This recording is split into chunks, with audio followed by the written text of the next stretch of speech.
Hello and welcome to Night Springs.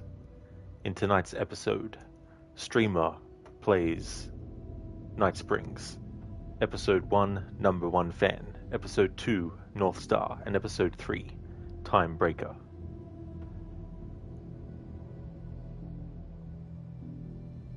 Casper, you could have used a notepad or something for the alert counter, but it's your choice.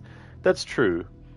I wanted to make sure that when I'm doing a challenge run, that I can prove that I didn't fudge the numbers or, change the alerts, change the number to something different. You know what I mean? So, not being able to use the command doesn't let me actually honestly be able to show people in chat that I've actually marked it down. I mean, it's different for someone watching who's not watching on Twitch because they don't see that in the chat. But for those people who are watching it live, I want to make sure that they can actually see that I'm actually counting the fails of the challenge rules so they can be like, okay, yeah, so, he's failed the challenge rules this many times and we've seen him do it that many times and he's put the command in to match the number and all that kind of stuff. But Stream Elements should be working hopefully by next weekend. Hey there, Dan. How's things going today? I'll just test it actually, see if it works. No.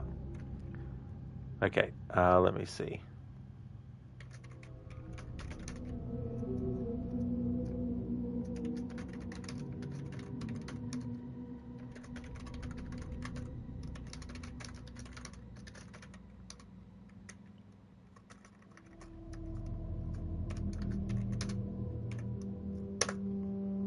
Put this to the top of chat. There we go. All commands aren't working temporarily. So none of the commands at all will actually work. Okay, so I've played these off stream. I wasn't actually intending to stream them until maybe later in the year with October, but I was looking for something short to actually stream that I could get done in one stream that are actually going to not be reliant on stream elements being used for the command.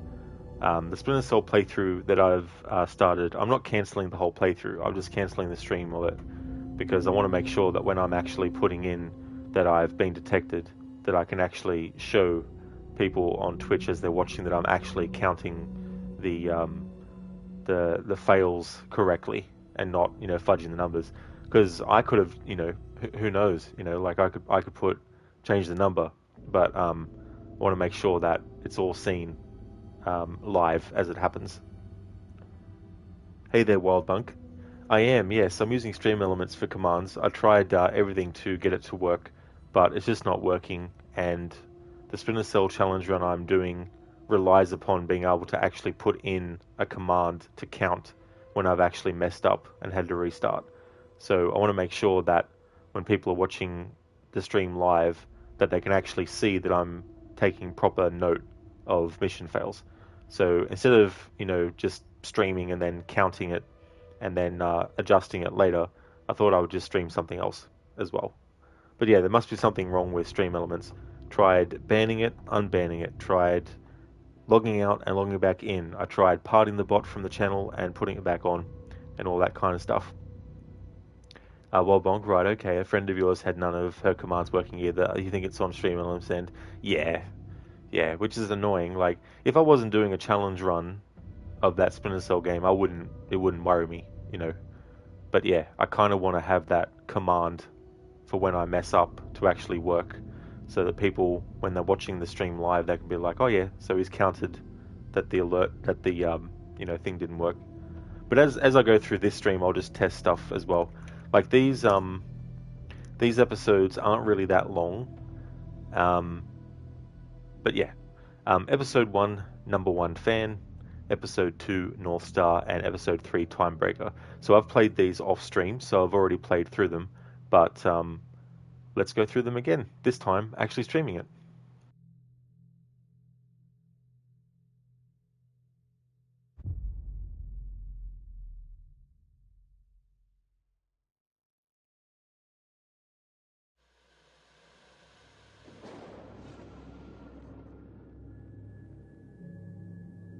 A fan.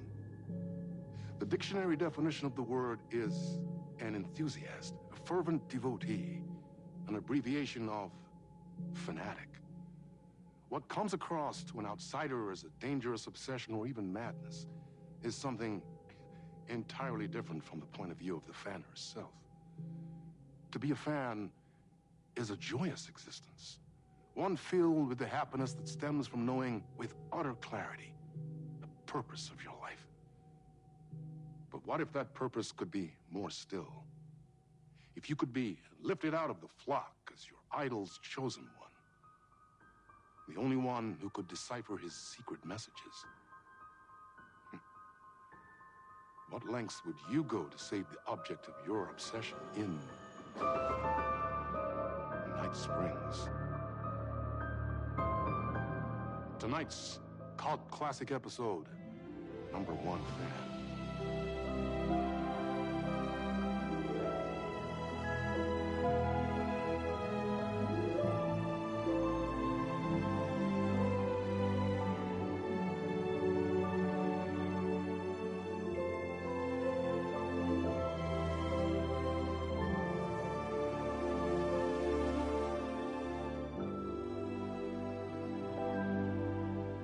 Life's a funny thing. You spend all your time wishing and hoping and dreaming for something, and then, bam! Destiny shows up at your door like a mailman with a package you were pretty sure got lost because you ordered it like 6 months ago. But that's okay. When your destiny has eyes like sunsets and a beard like mahogany-colored velvet, you don't really mind how it arrives.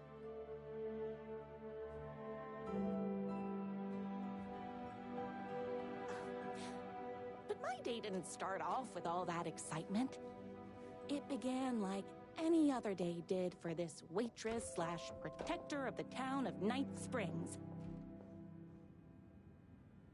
As always, Knight's Diner was the hottest spot in town, so there was plenty of work to do. Well, Bonk, yeah, it's very, Bonk, it's very annoying, lol. Gonna lurk for you for now. That's no worries at all. Thank you so much for the lurk. And it's good to know that there's other people who use Stream Elements that are also having similar issues too. So here we have Rose. Now, because this is inside a Night Springs episode, what happens in this episode isn't necessarily quote-unquote canon to anything that happens in the main game of Alan Wake. But in this first episode, we play as Rose, and the way that they've done this is just so cool because the color schemes, you know, everything has this like, you know, pink kind of tinge to it and everything like that.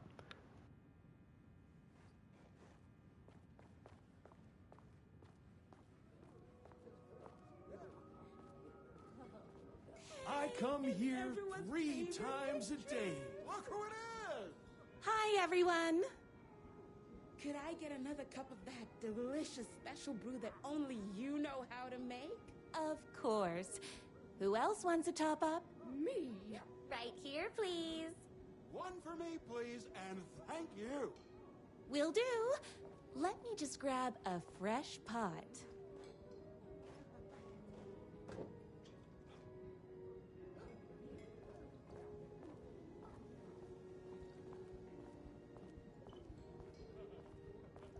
Here's your coffee.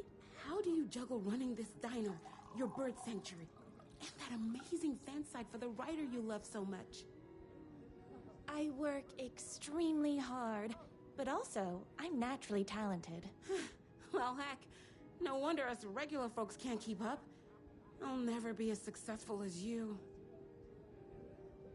Oh, comparing yourself to me won't help. You gotta find what you want to do and do it. I believe in you. Wow. You just changed my entire way of looking at the world. Thank you. No problem. Hello there, Shaky. Yeah, broken commands, is it? Absolutely. Yes, and none of them will work. Here you go. A person of your genius and grace is wasted serving coffee to us regular Joes and Joannes. Oh, I don't mind.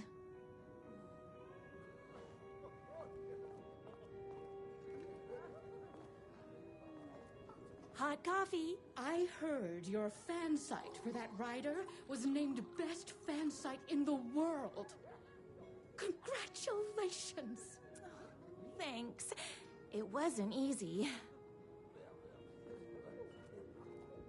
Another cup. I would kill to have a passion like you do for that writer of yours. You two are destined for each other. We sure are. That's everyone's coffee. Better put this pot back.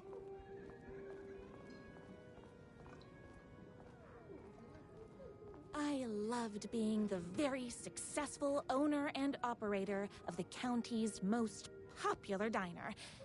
But that was nothing compared to my grease fire of passion for the writer and his sheer literary talent, and flowing hair and lips like buttery pie crust. Pie! I need to clear the empty pie plates from the tables. Shucks. The writer lives just outside town in that mansion of his. Why don't you go talk to him? Oh, we have our own ways of talking. I saw in the news that you saved every single kitten from that bear attack. Amazing! Thanks. Those yoga lessons really paid off.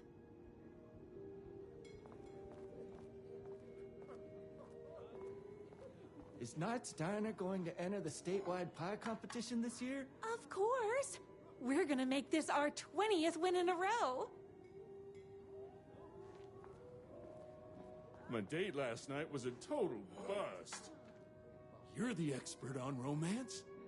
Any advice? Yes. But first, tell me everything. Long story short, she told me I dressed like a divorced gym teacher. But it's what's inside that matters, right? Oh, you still have to put in some effort. If you don't have a jacket with elbow patches, buy one. Elbow patches? Oh, got it. Thanks a million. Don't mention it. I'm choosing different things. When I played this offline, there were certain things I chose with dialogue, but now that I'm doing a stream of it, I'm changing different things. I'm choosing different things, I mean.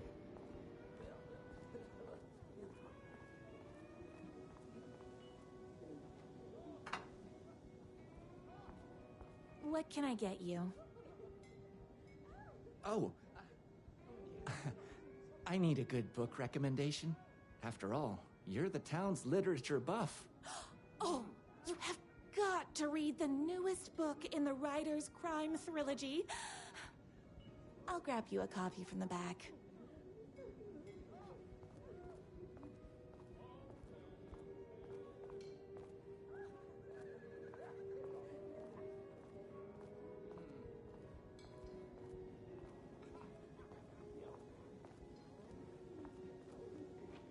No time for that. I've got customers waiting.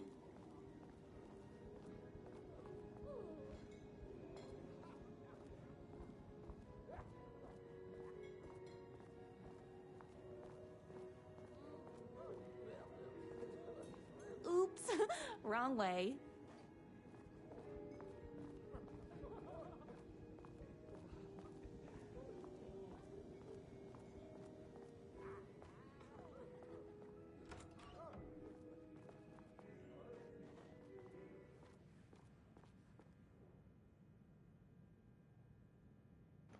Beat Poetry Night at Knight's Diner. Knight's Diner presents Beat Poetry Night for the literary advancement of Night Springs, every Friday at 8 p.m. Employee of the Decade Award, in recognition of basically being the best at like everything, presented to everyone's favorite waitress. Shaky, nobody eats spooky. That's true. No one eats when they're in Night Springs.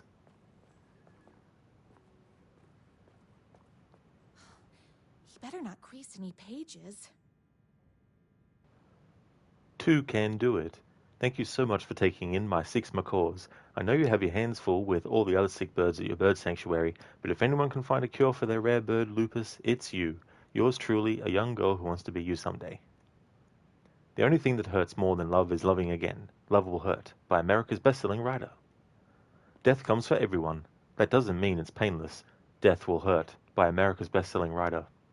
A man's life is ripped away. He's out to get justice, and the whole city will hurt, by America's best-selling writer.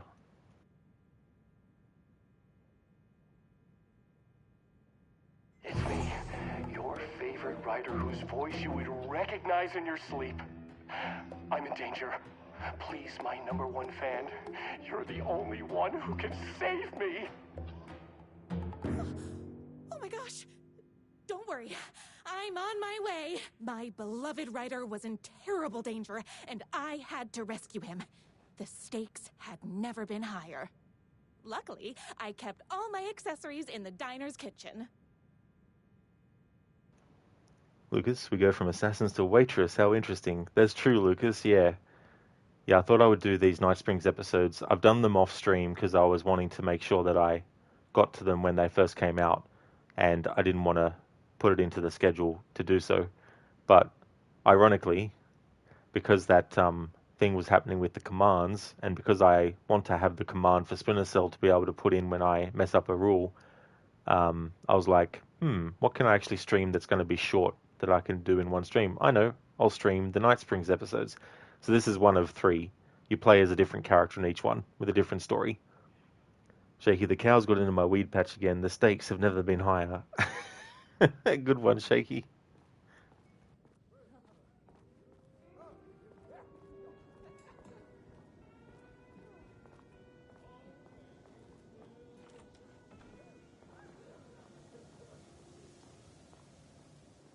My accessories. Everything a girl needed to claim victory in the battle for love. My bolt-action hunting rifle with a gorgeous walnut stock. Deadly, and looks good doing it. Just like me. My trusty 12-gauge, fully automatic. Extreme circumstances call for extreme shotguns. I was finally ready for a night out on the town. With danger.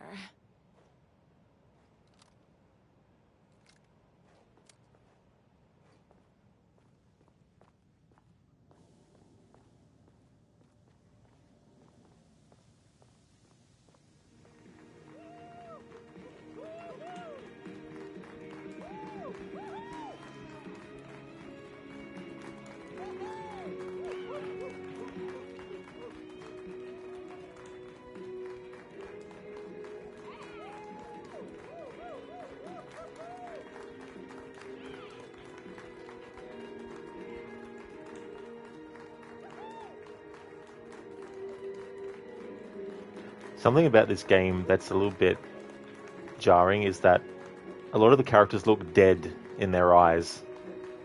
I don't know, it's kind of weird, considering we should be beyond that point in games by now.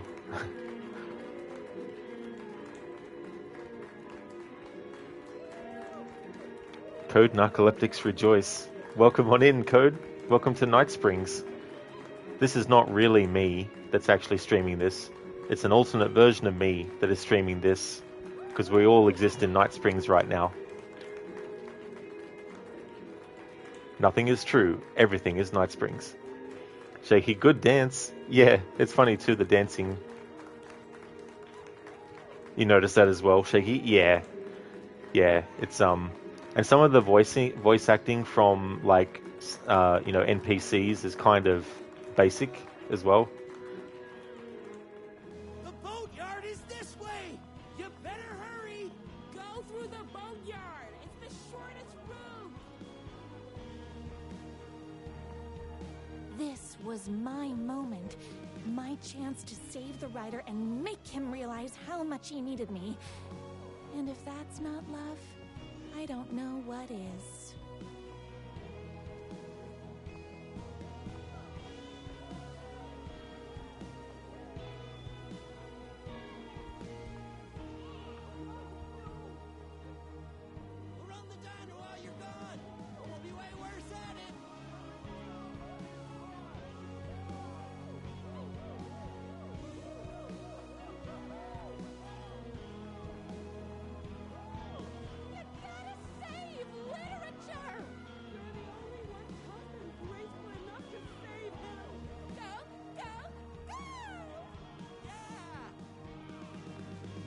I was leaving my old life behind, like a body left to sink in a lake so no one finds it. Nothing would get between me and my future with the writer.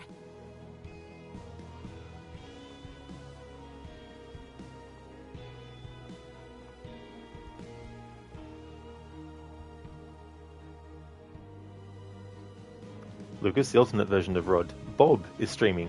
That's it. I don't know who this Rod person is, but yeah, my name's Bob. Bob Big Group. Exactly, that's the name of the channel, Shaky.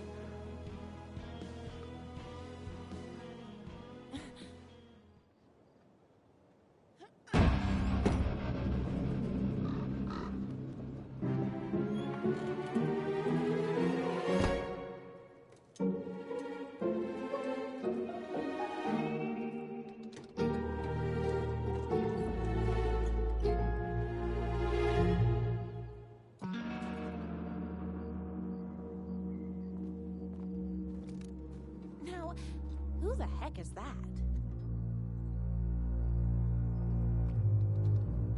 I knew you'd come to his rescue.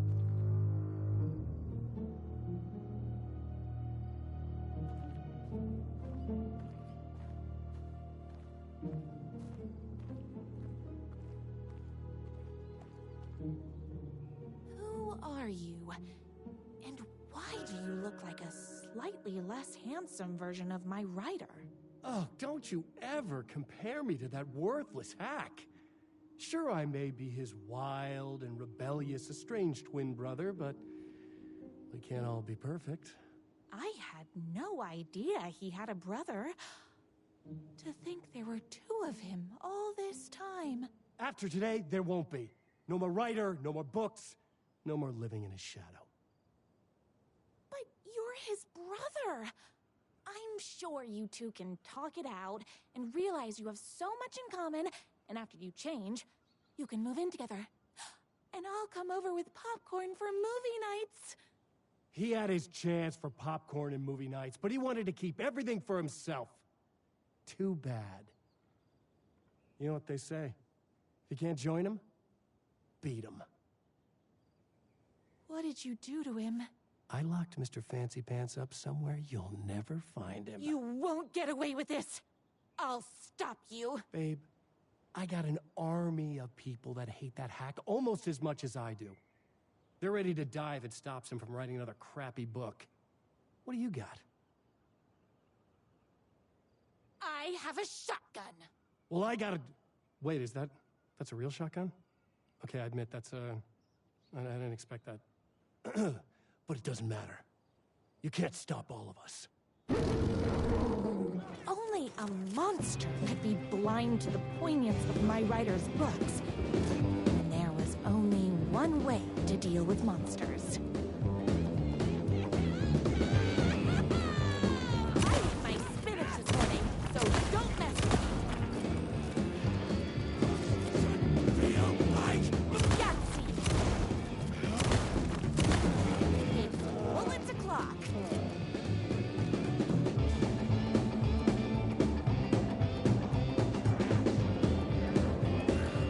How about some hot sauce?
Lucas, this waitress is giving off crazy vibes. That's Rose for you. Although, in this alternate universe of ours in Night Springs, she's someone different. My writer's jerky twin had him locked up somewhere, like a sweet, helpless prince locked in a tower. But his fan in shining armor was on her way. Try! Luckily, one of those eaters had made a hole in the fence.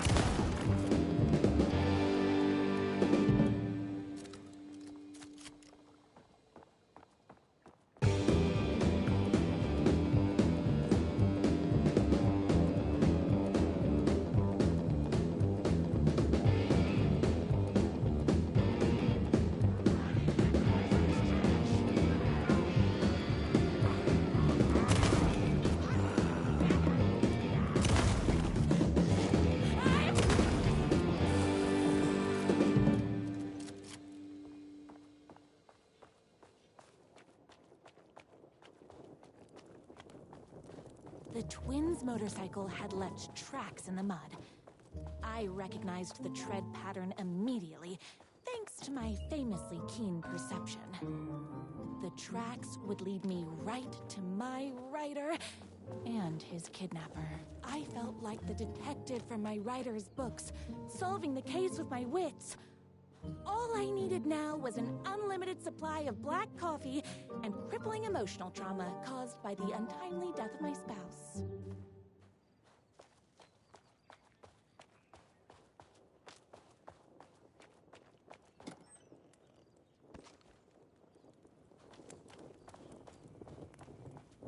More haters.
Code, they only gave me a 7% tip. They're going to pay in lead. Why hadn't my writer ever told me he had a semi-evil twin brother?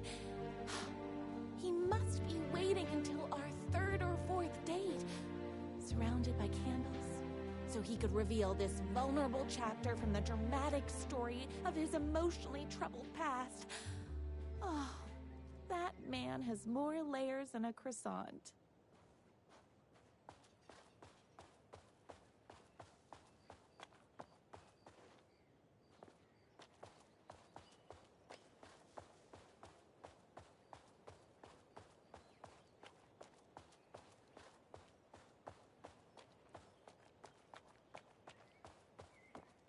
I couldn't let these monsters continue to plague my dear writer with their negativity.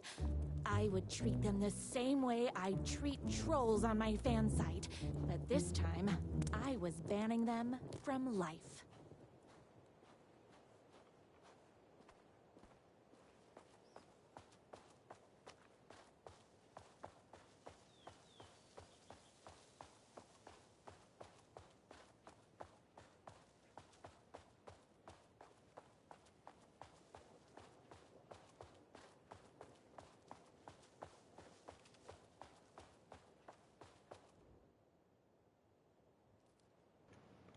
All the tears of all the angels in heaven were falling over the city. She wore the rain like a funeral shroud. She was in a sad state, this city of mine, but she was still mine, the filthy prison I called home. I was here for a reason. Joe Bullets Capone. He was inside drinking champagne and throwing around his dirty money while I stood in the rain smoking a soggy cigarette. But that didn't matter. The only thing that mattered was I knew Bullets had a bad night coming his way, and he had no clue. He made me wait for it, though. My pack of cigarettes was long gone by the time Bullets staggered out the back door. I detached myself from the shadows, stepped up right beside that pathetic excuse of a man. "Long time, Joe." Bullets looked up, his booze-soaked grin twisted into something less friendly. "You!" He reached for the pistol under his jacket, a six-shooter with slugs big as my cigarette stubs. I'd done my homework. He barely had the piece out of its holster before I was on him. I wrestled it out of his hands, tossed it behind a dumpster. Bullets didn't like that. Gave me one right in the gut. Wind rushed out of my lungs like a soul leaving a body. Through my wheezing, I could make out the slap of boots against water. Bullets was legging it. Had to get after him. Couldn't lose him. Not when I was so close. He had info I needed. The address of the last stop for this train called Revenge. So I sucked in whatever air I could and took off after him, through the twisting maze of alleyways. 2 rats, but only 1 cheese. I pulled out my revolver. I was playing for keeps. "Don't make this hard, Joe." I caught up to him as he was dropping down the other side of a chain-link fence. He sneered, teeth like rows of grey tombstones. He thought he was escaping. He thought he was safe. My body slammed against the fence like a bird against a window. I clutched the thin metal, scrambled over it, the jagged ends of wire ripping through the sleeves of my leather coat and biting into skin. The pain was welcome. I dropped down in the alley and ran like a panther. At every blind corner, I expected a trash can lid to the face. None came. Maybe Bullets hadn't liked what he saw in my eyes as I climbed that fence. I bet he wasn't smiling now. Then I had him. A trapped rat trying and failing to wrench a locked door off its hinges. I leveled my gun at him. "You know what I want, Joe." Bullets let go of the door handle. Hands up. Hands as up as they'd go, beseeching a higher power not to cast him down. "Come on, man. Ain't gonna bring your wife back. Can't hurt to try. Talk." Yeah, sure thing, sure." Bullets lunged for his ankle. A crack of lightning from my hand and he was down in the gutter, clutching his belly. I walked over, calm as snow. I stood over him, watched his putrid blood mingle with the rivers of rainwater. "You talk, I call an ambulance." His words were having a hard time getting through the pain. "You're insane, man. Insane." I raised my gun level with his eyes. "Try again." Okay. You want the big man, yeah? I know where you can find him." Blood pounded in my ears like war drums. All the killing, the sleepless nights, the booze, the countless cigarettes I smoked while ghosts swirled around me. It was all for this. The drums got louder. Bullets caught his breath, straining against the pain. Then he spilled his guts. "My #1 fan. If I don't make it, then I just want you to know that No. I can't say it. Curse my cripplingly sensitive artistic nature. But I love you because you're sensitive. Just hold on.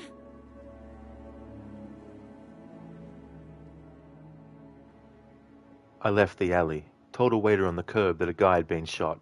Didn't care what he did with that information. I had what I needed.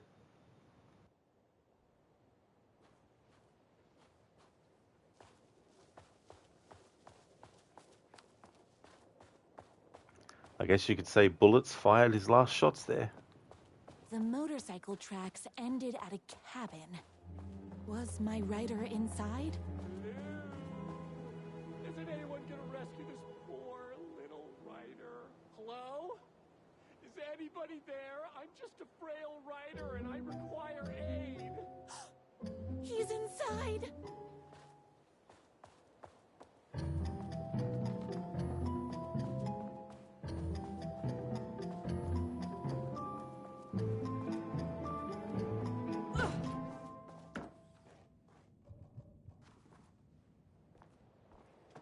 I'm here! I've come to save you! Oh, joy! We can finally be together and sit through beat poetry readings and drink $18 cocktails and have high tea with the Queen. Wait a minute. My writer only drinks coffee. 2 sugars, no milk. I keep all the mugs. Okay, no more tricks. I'll be waiting upstairs.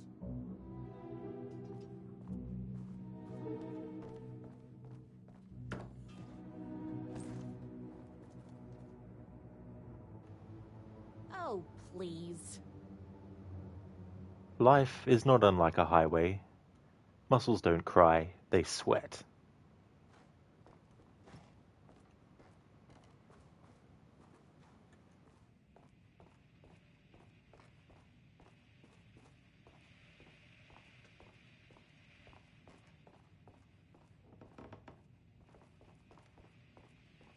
Running with wolves seems like a dangerous hobby.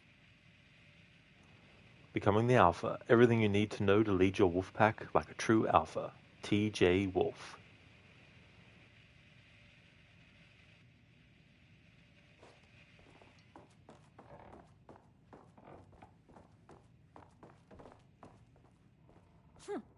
I guess riding doesn't run in the family. Brothers, the moon can only shine when the sun is gone. The night can only come when the day is gone. Can the sea ever meet the ocean?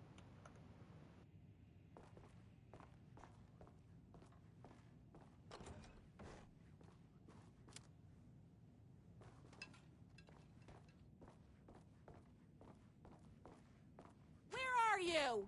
I was never upstairs. I lied when I said there were no more tricks. Ooh, you're starting to peeve me off, mister. Where is my writer?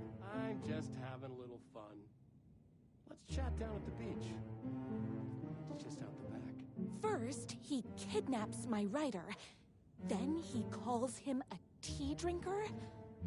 He had crossed the line. I was going to go to that beach and give this jerk the scolding of a lifetime.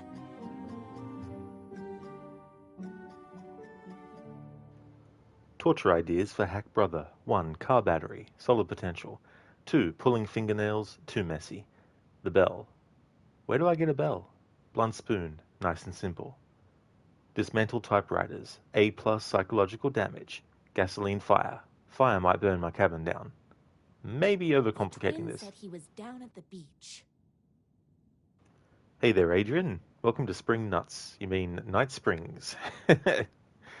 Who knows? Maybe that's the name of Night Springs in an alternate universe. How's it going, Adrian? Blunt spoon. Like the horribly slow murderer with the extremely inefficient weapon. That's a great movie, that one.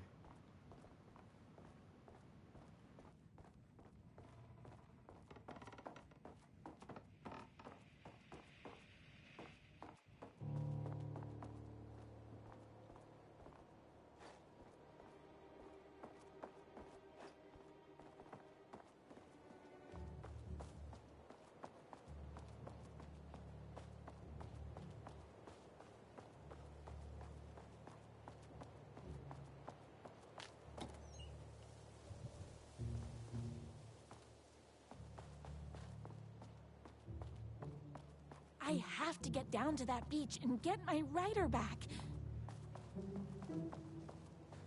Hey, me and my bike were just enjoying the view.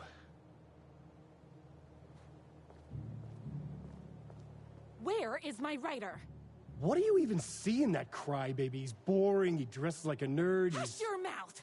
He is a stylish intellectual who is in touch with his feelings. You're starting to cramp my style, babe. And I'm not telling you where he is. You are going to tell me where he is, or else. Or else what, babe? You asked for it. You're rude, you have no manners, your too cool to care attitude is attractive initially, but drives people away after they realize you're emotionally incapable of letting your walls down to reveal that you are a vulnerable human being just like everybody else. You are trying way too hard with that outfit. No, stop! I don't like being seen! Listen, I never had your precious writer. I was just keeping you distracted while my army of haters storms his mansion. Now the love of your life is doomed. Doomed!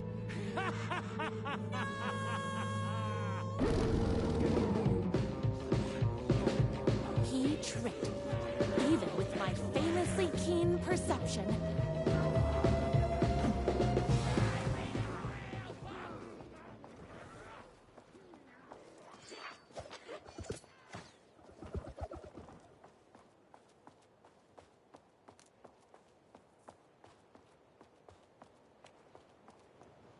Adrian, and again and again and again and again. The budget was $600. Must have rented the camera.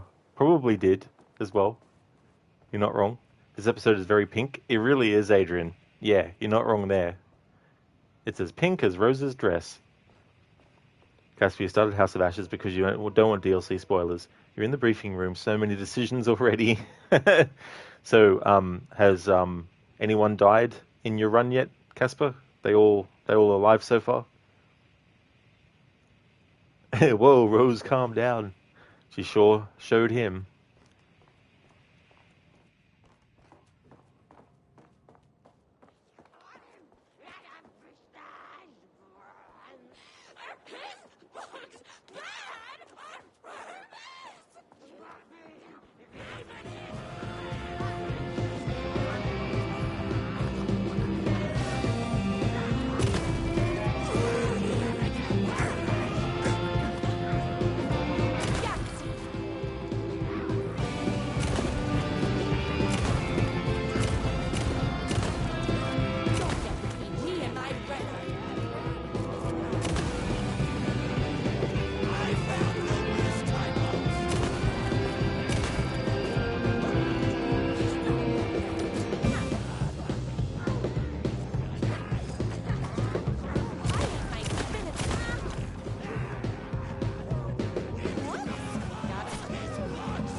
I knew you, my #1 fan, would never fall victim to my twisted brother's lies. His hatred for me is as inexplicable as the sunrise, and just as fiery. But I knew your heart would never waver. You're the only one who can save me. I believe in you.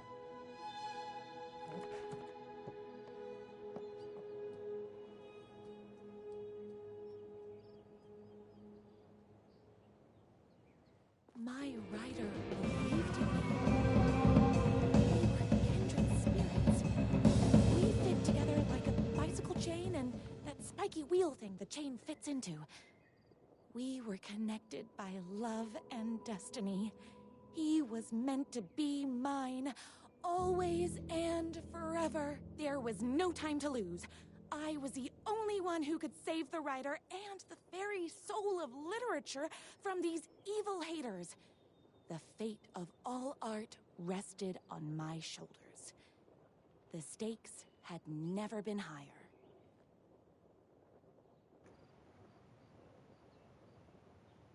Casper, the two people in the Akkad Empire died to that creature. Ah, yeah, Casper.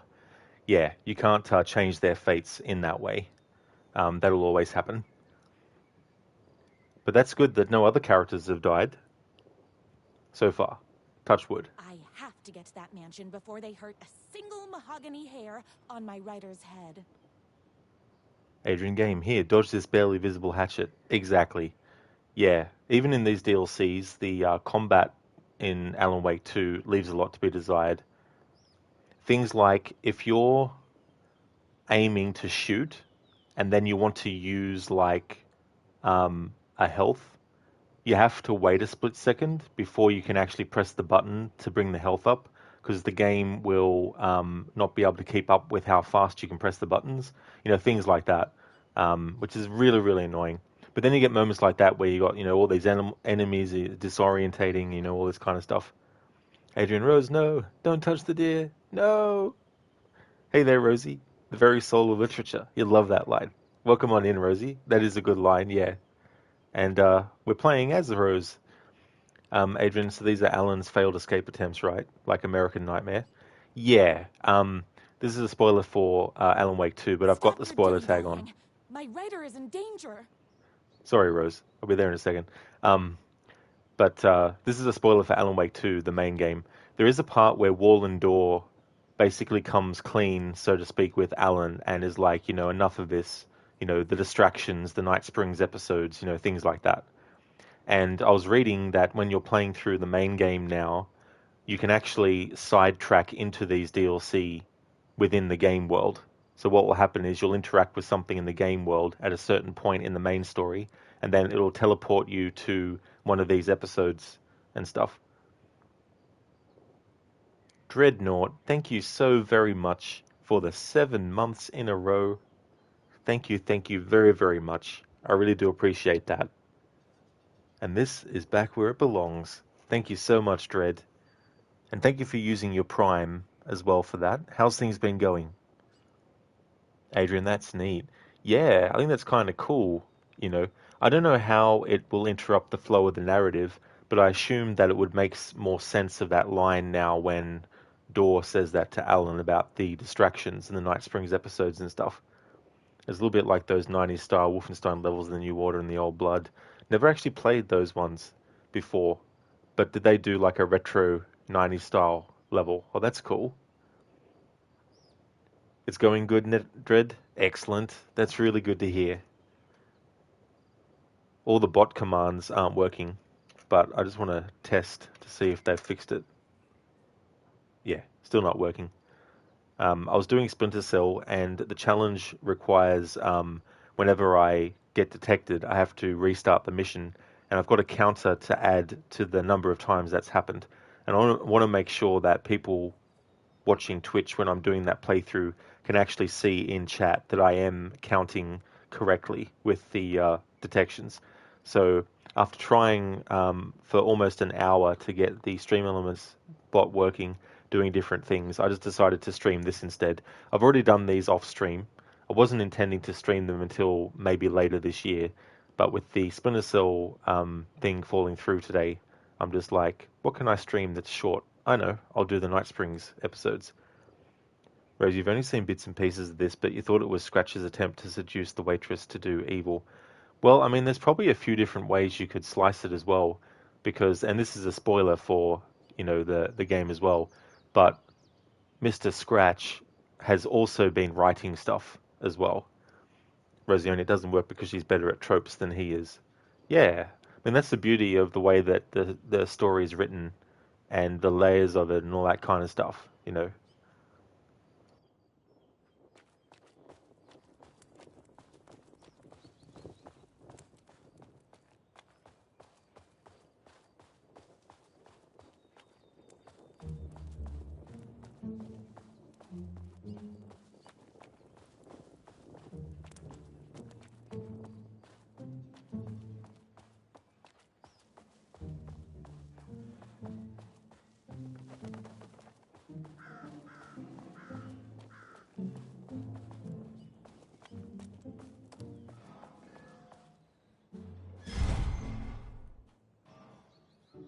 I have to stop you myself, I will.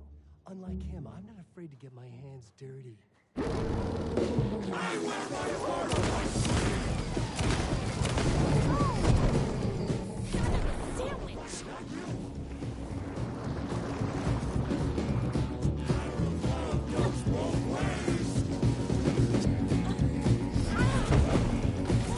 Darn it!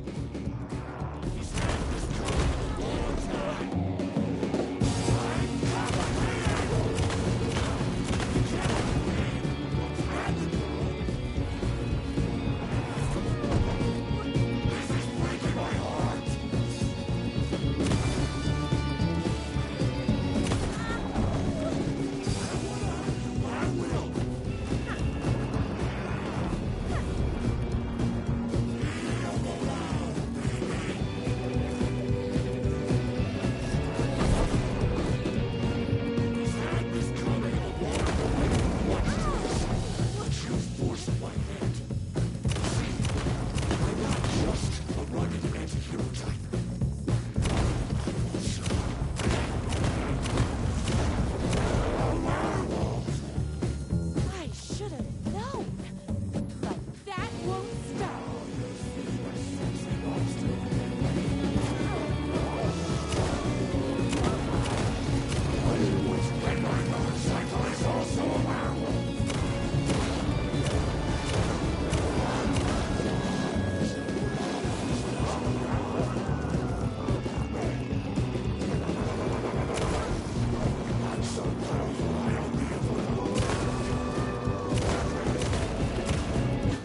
I'm fresh out of bullets.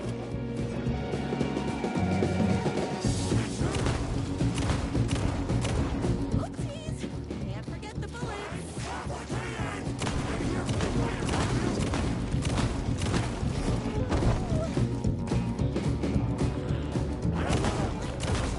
A good werewolf.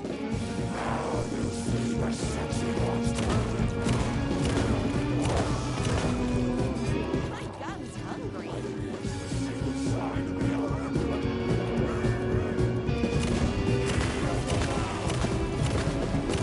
Whoops! Got it.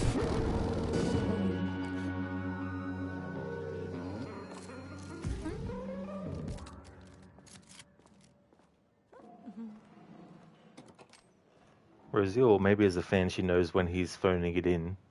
That could be true too, as well.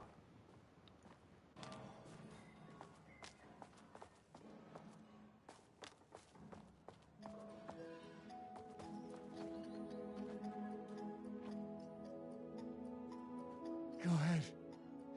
Finish me off. I'm not going to kill you. You're my darling writer's brother. You really do love him, huh? I guess I never even had a chance. I was just jealous of his talent, his money, his velvety hair. But mostly, that he's got the love of somebody as amazing as you. Oh, you silly werewolf. You could have all those things too. You just need to stop wanting to be him and start wanting to be you. Your words have shown me that it wasn't my brother I hated. It was myself. Oh, what have I done? Those haters will tear him apart, and it's all my fault. Please, go save him. Oh, I intend to. Wow, what a mansion. Don't open that door.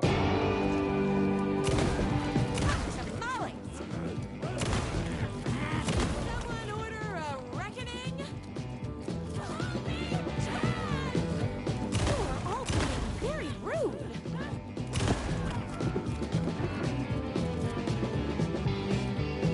Yahtzee! Oh, hold on. I need to fill my gun up. Don't get between me and my right.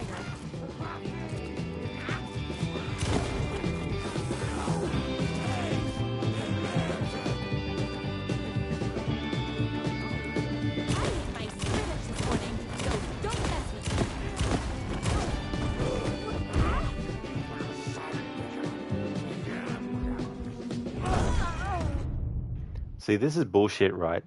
The game won't let you dodge until the character is fully back up on their feet and the animation for it is finished.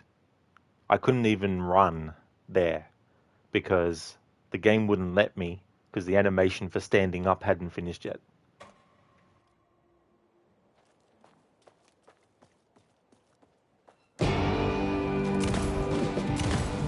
Someone order a reckoning?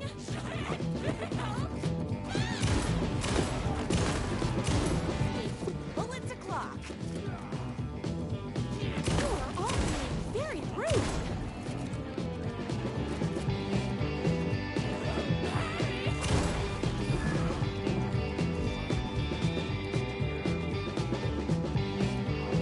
Tamale.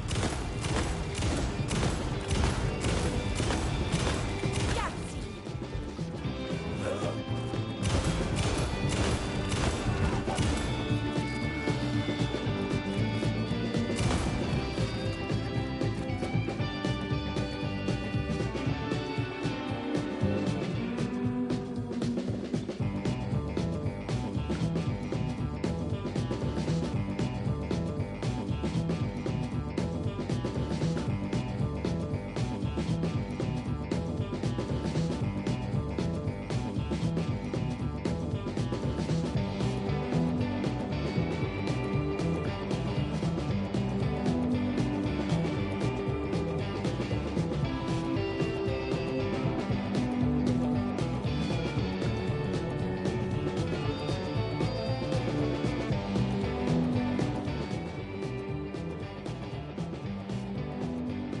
Contributions to art and artistry across the globe, the recipient is hereby recognized as a champion of literature, who embodies all the spiritual and physical qualities valued in one, pursues the art of writing. Presented by the Society of High Art. So Champion of Literature is a play on Champion of Light, which is referencing what Alan gets referred to as, in the Night Springs episode, Alan Wake's American Nightmare. Get well soon card. Dearest brother, news reached me that your journey across Europe has taken a turn for the worst. I was utterly and completely devastated to hear you have been afflicted with a serious case of I think I've spelt that wrong. Lycanthropy while riding your motorcycle through the Nordics. I know we haven't spoken in years, but please know that my thoughts are always with you, my dear monozygotic sibling. Please contact me upon your return to America. Until then, I hope this card finds you well on your way to speedy recovery. Dearest regards, your brother. P.S. Due to your road-bound lifestyle, I do not know where to send this card. I have written this message as a symbol of my fraternal love, and I shall leave it upon my mantle in the hopes that one day you shall read it.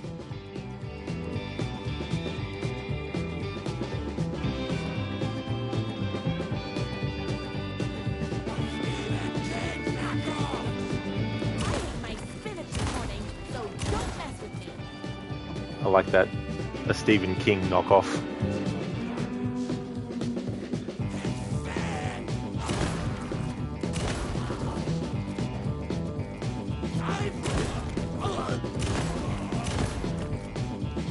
In Alan Wake 1, Alan says something on the lines of, when he first started writing, Stephen King was an inspiration for him.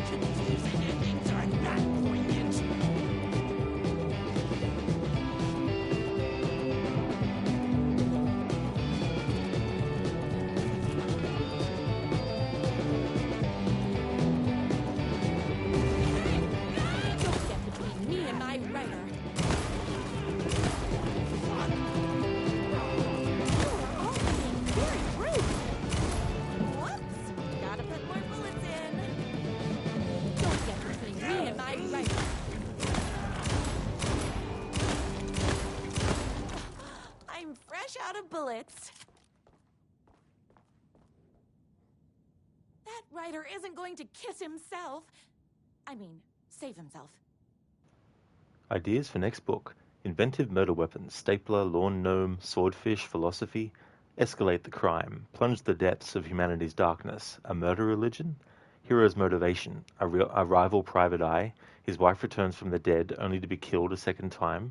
Too much, not enough. A waitress character who is intelligent, sophisticated, and good with a weapon. Smells like cinnamon and gunpowder.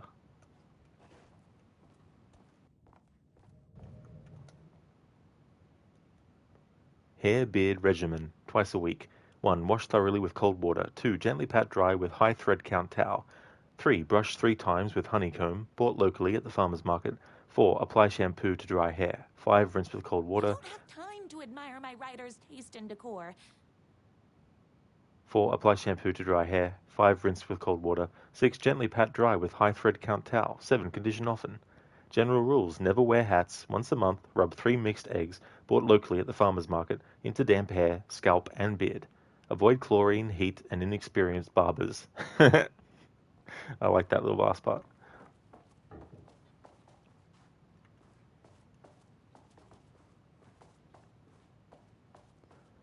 Alright, so we're basically at the end of the first episode.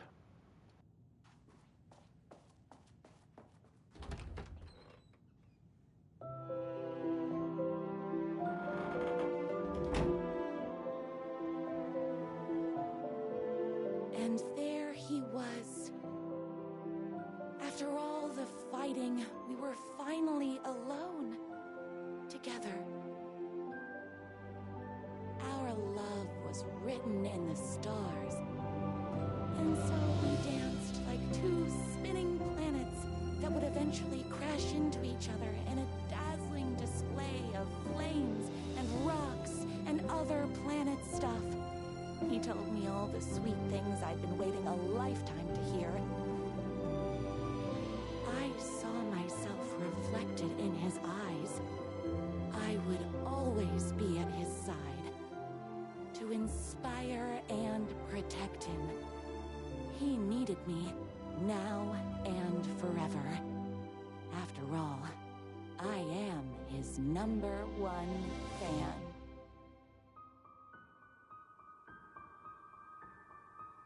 A fan and the object of her joy come together against a world trying to keep them apart. A happy ending for some. But is happiness, like beauty, all in the eye of the beholder? Where is the line between fandom and fixation? One can never tell in Night Springs.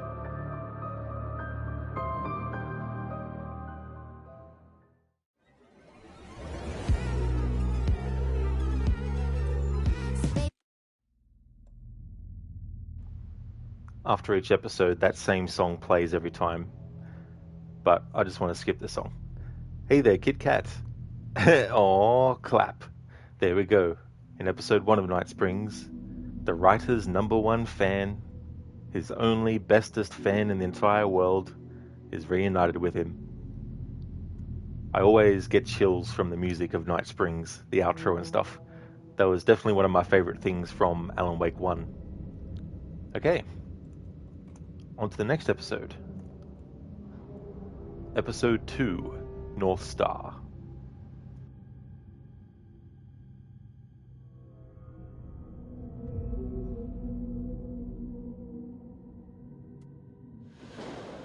A young woman on a mission to save a missing loved one. Desperately trying to stay one step ahead of the shadowy government agents hunting her. Agents from the very same agency that took the only person she cares about. On her quest, she is guided by her mysterious alien guardian angel. Her guiding star shows her the way, as it always has. She does not know what strangeness awaits her, as she follows its unwavering light to the small town of Night Springs. Tonight's dreamlike episode, North Star.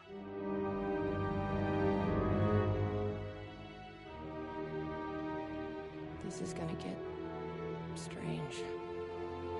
There's no helping it. The universe is much deeper and weirder than people know. My brother and I know. We've seen it. We've seen you. But there are some people, an agency, that doesn't want anyone knowing more than what they see. That's why they took my brother. And have been chasing me my whole life. But I can't keep running.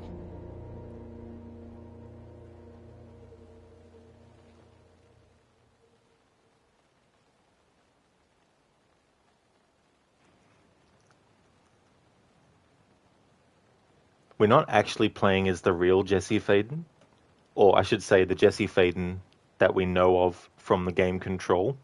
But I was so happy to actually see this character in this DLC, and Courtney Hope returning to reprise the role, which is great because she's also going to be playing the role again in Control 2. Very much looking forward to that sequel.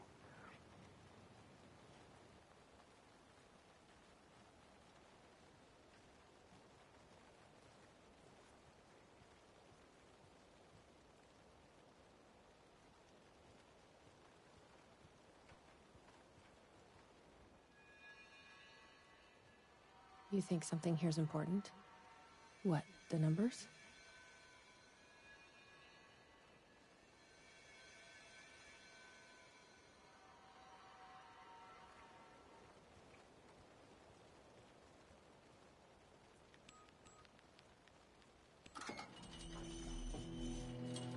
I've never been able to track down the government agency that took my brother.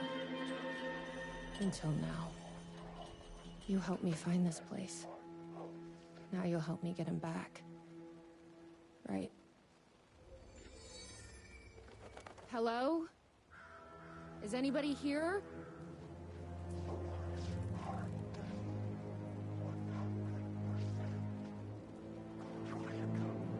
A roasting bar. This place really makes me want a coffee. But I guess that's the point. What the fuck are those?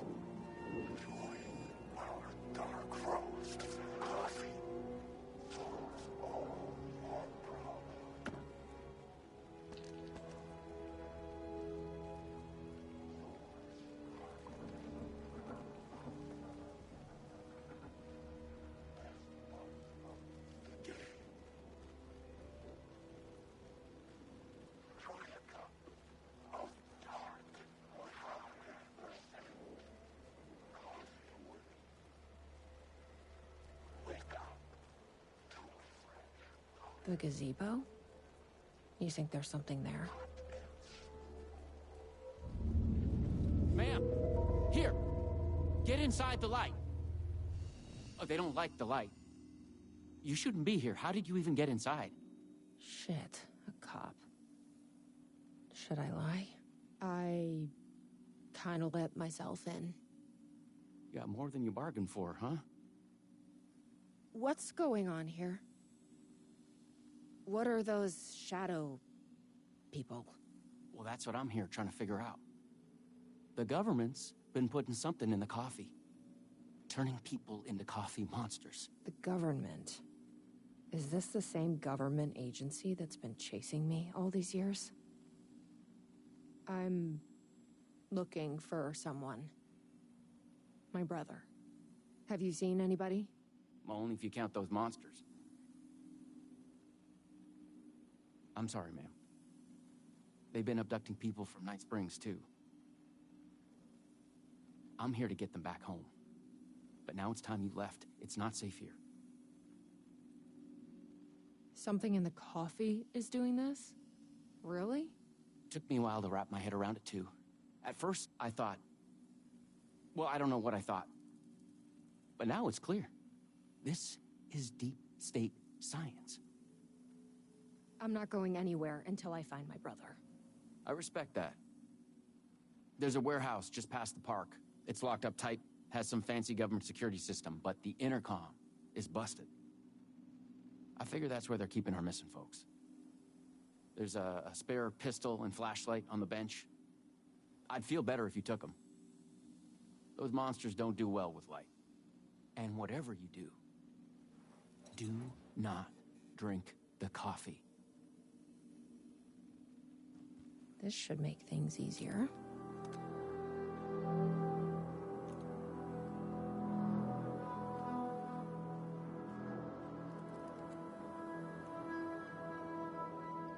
Staff memo. Please be aware that there will be some changes due to new management. Starting immediately, Coffee World will only open at night. This will allow us to draw in new customers. All staff should be pushing our brand new Dark as the Void blend. On that note, tomorrow we will have a special tasting party for staff. Attendance is mandatory. Please bring your friends. Missing person. Have you seen me? Name, Jacob Flemson. Age 52. Sex male. Height 5 feet 11 inches. Weight 180 pounds. Last seen hiking at Night Springs National Park. On 18 September, the reporting party advised that her partner, Jacob Flemson, was last seen leaving for Night Springs National Park at approximately 11:30 a.m. Flemson was wearing a dark shirt with Rock Band logo, flannel overshirt, navy jeans. If found, please contact the Night Springs Sheriff's Department. Dark Triangle Coffee proudly presents Night Under the Stars. The nights may be cold, but the coffee is hot.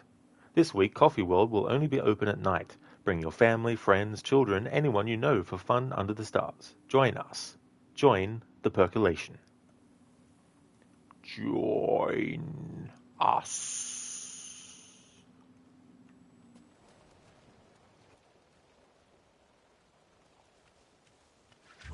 Let's check out that warehouse the sheriff mentioned. You still with me? Good to hear.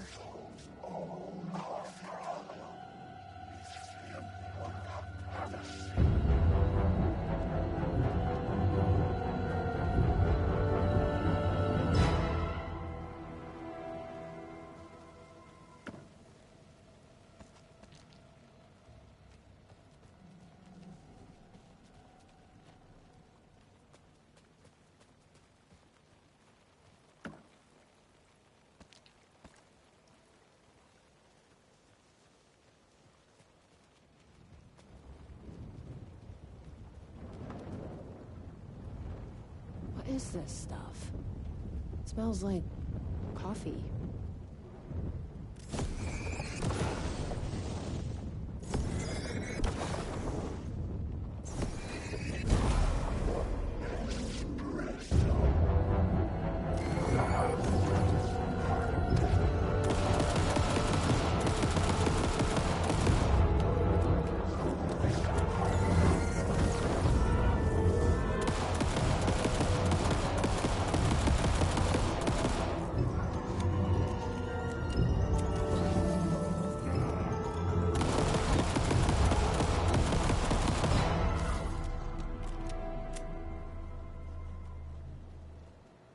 Welcome back, Adrian. Coffee, coffee, coffee. Coffee, coffee, coffee, coffee. Coffee.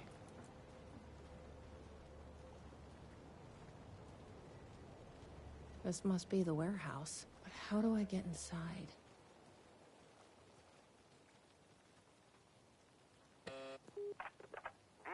is a restricted area.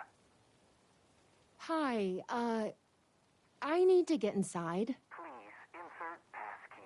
Sorry, I lost it. Please insert passkey. Fucking machine. Passkey invalid. Do you submit to security questions for authorization? Sure. What's the question? Please recite the fourth word of Dark Triangle Coffee's mission statement, as seen in our orientation video. What kind of question is that? That is incorrect. Coffee? That is incorrect. Please recite the fourth word of Dark Triangle Coffee's mission statement, as seen in our orientation video. Just let me inside the fucking building. That is incorrect. Adrian, anyway, what was you saying? Right, Wolfenstein. Personally, you preferred the Wolfstone 3D arcade cabinet in the New Colossus, since that had actual retro gameplay of Wolfenstein 3D. The retro levels in the previous two games had the modern movement and shooting, which didn't gel at all that well, in your honest opinion. In general, you like when in-game arcade cabinets let you play actual arcade games, example, the New Colossus or Shenmue. You remember the Ghostbusters game had a Q*bert arcade cabinet in the firehouse, but it was not playable, boo-boo. That is true, yeah, I remember in the Ghostbusters video game from 2009, which also got a remaster in 2019, that was a thing, which is a shame, it would have been cool to do that. But I like that in games too. It's really cool when they do that kind of stuff.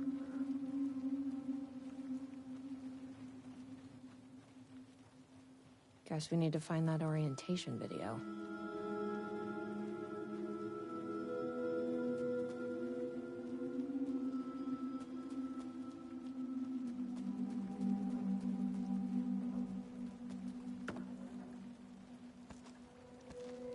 This one was my least favorite episode out of the three, only because there's a lot of like maths puzzles you need to do, and I'm like, I don't have time for maths puzzles.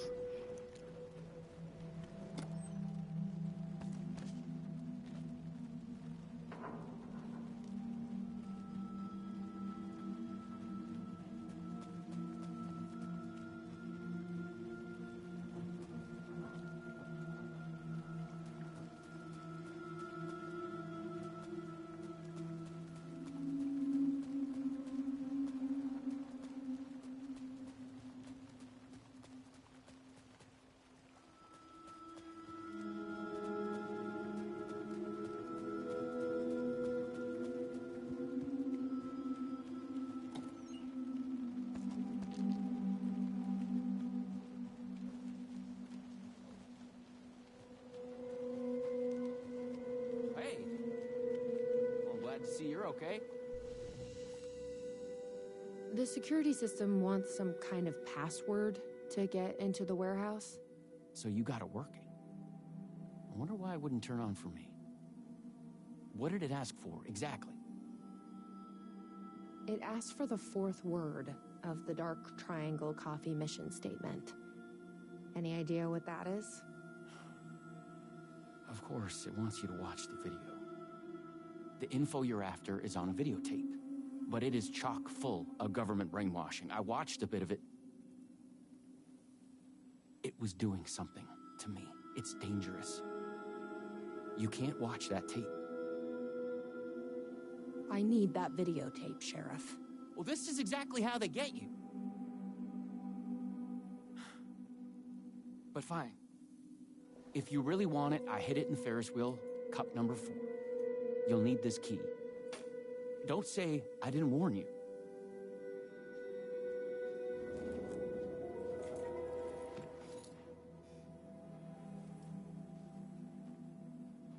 It does feel weird to be playing as quote-unquote Jesse Faden, but not being able to actually jump. Because in this game, Alan Wake 2, your character can't jump. So they kept that consistent for these DLC episodes.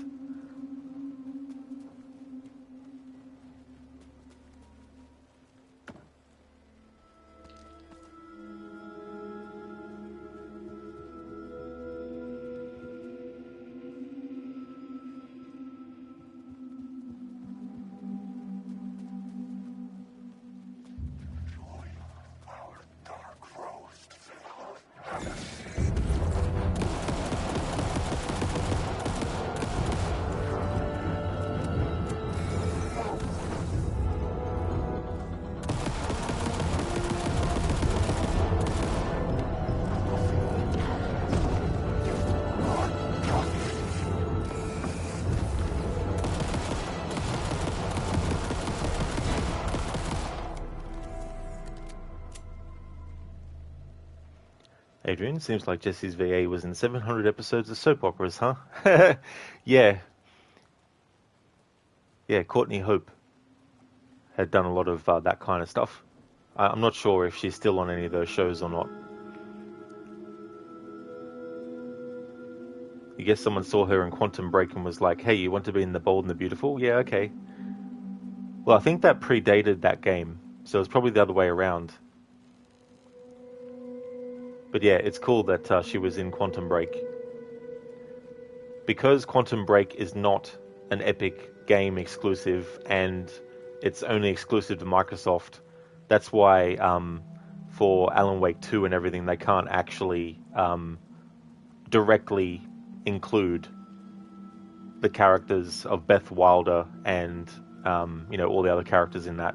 They can only make references to that and all that kind of stuff. So there's a few nods to Quantum Break with the interactions between this character Jesse Faden and Sheriff Tim Breaker as well.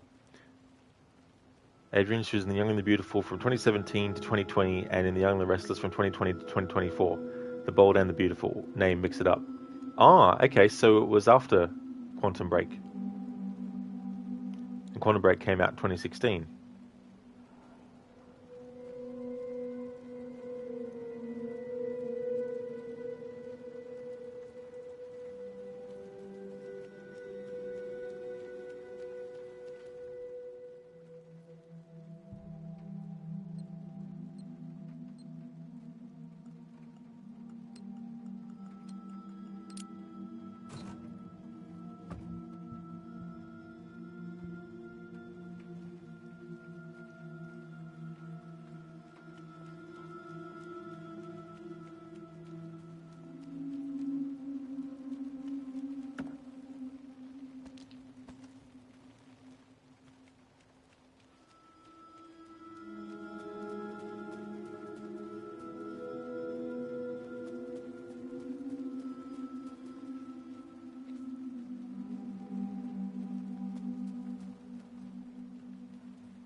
Adrian, but nice she found the time to do Control in this. That is true. And she's also in Control 2 as well, which is in development.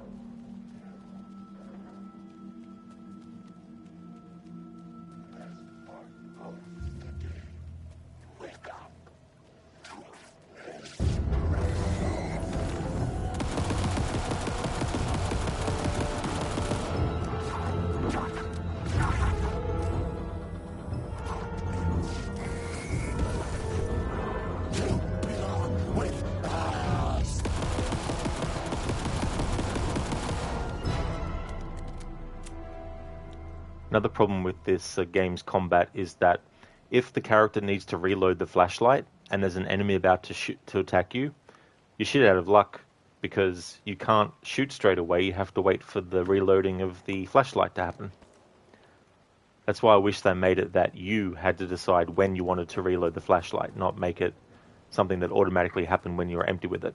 I can see some situations where it would be handy for it to automatically do it, but not in an actual combat situation when an enemy's just literally about to fucking hit you. Because if you have low health, then you're dead, pretty much. Or because the game was like, oh no, sorry, you have to wait till the animation for reloading the flashlight is actually finished first. Probably shouldn't drink any strange coffee. You're still hoping Remedy can get back the rights to Quantum Break one day. Maybe they might eventually, because they did with Alan Wake. Alan Wake began as an Xbox exclusive, or Microsoft exclusive, I should say. Sheriff said not to drink this stuff. Better not. Probably shouldn't drink any strange coffee. Better not.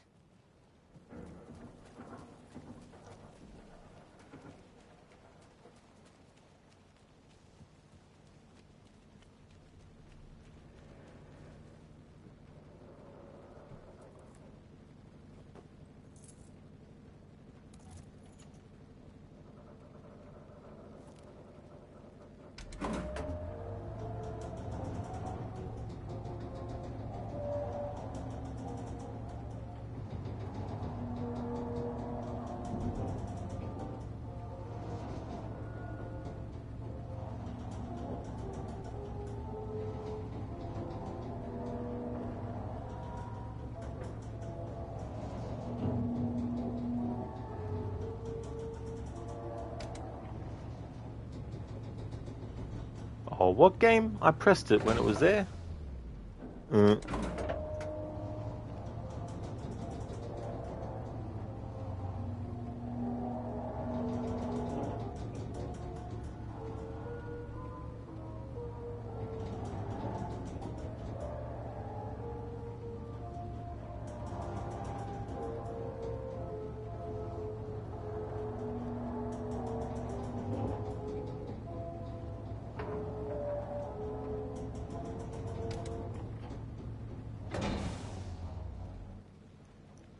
Afro, drink it immediately, right now, quick, hurry.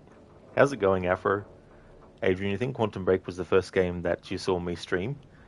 That's the thing, Adrian, I don't actually remember when I streamed it last.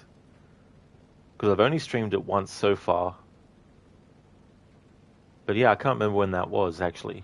I don't know if it was 2020, 21, or 22. Might have been 21, maybe. Afro, where's her fancy guns and powers then? So Afro, this is not actually the Jesse Faden from Control. It looks like her, and it's the same actress voicing her and everything, but in Night Springs, this is a alternate universe version of her. So there's no such thing as the FBC. Her brother's name isn't Dylan, her name isn't Jesse, things like that. But there's definitely, obviously, callbacks and references to all that kind of stuff.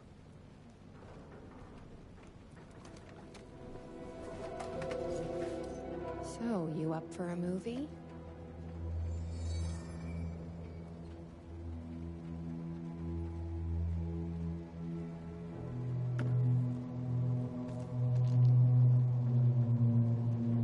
Afro, but in this main game, Control is still canon, yes. It is Afro, yeah. So the events of Control are still canon. But they're all still a story that was being written as well. So it gets very, very complex. There's so many different layers upon layers of meta references and multiple universes and all this kind of stuff as well. But to put it in basic terms, Control is essentially a story. Same with what happens in Alan Wake 1, what happens in Alan Wake 2. Same with what happens in the American Nightmare DLC for Alan Wake 1 and all that kind of stuff.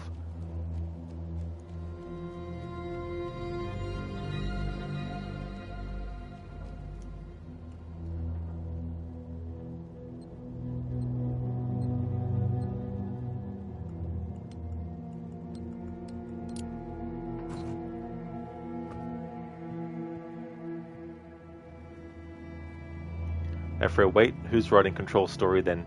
So as per Control, it's actually Alan himself that has written the story of Jesse Faden searching for her brother, a secret organization that took her brother, and, you know, the whole aspect of a hero coming through to save things, you know, all that kind of stuff.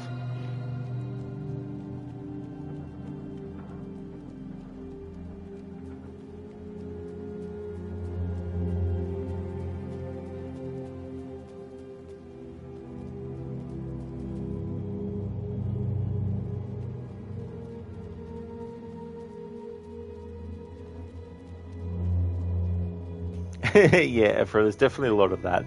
There's a lot to unpack and everything like that.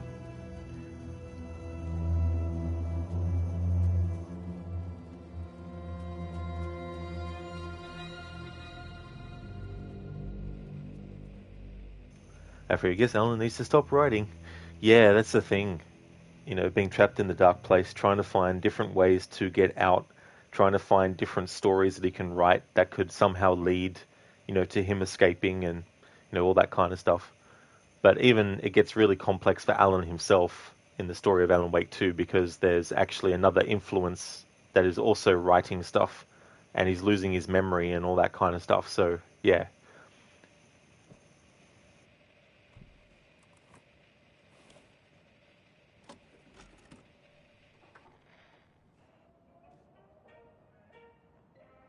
Dark Triangle Coffee is a fast-growing company with ambitions to sweep the nation and eventually the globe with our out-of-this-world beverages.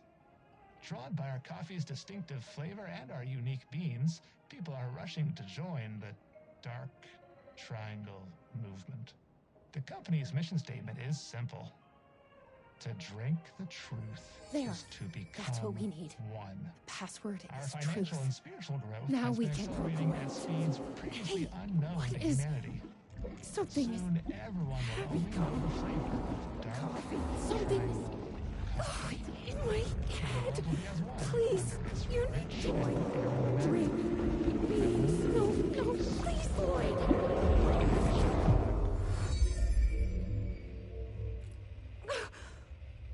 You stopped it. That was awful. Like a voice screaming in my head. But we got what we needed. The fourth word of the mission statement. Truth. Let's get back to that warehouse. Ephra, caffeine overload Video is real. was doing something to me. If you hadn't been there, what would have happened? What is this agency trying to do here? Control people? But why? What's their plan? What if my brother has already been... No. I didn't come all this way to lose him now. Control people? Why, that's redacted. Ephra, control people. Roll credits. The end. Or is it? Is the end truly the end? Or is the end just the beginning, and the beginning that we saw, was that actually the end?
truth. That is correct. Further verification required. Please recite the optimal roasting temperature for dark triangle coffee beans in Fahrenheit. I'm not a fucking barista. That is incorrect.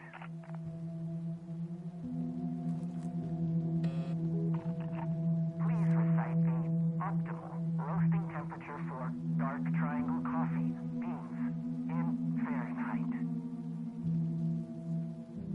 200. That is incorrect. Afro, maybe that's how the devs come up with this stuff. Yo, people are dependent on coffee these days. Let's make it scary. Scary, scary. Turn you into coffee monster.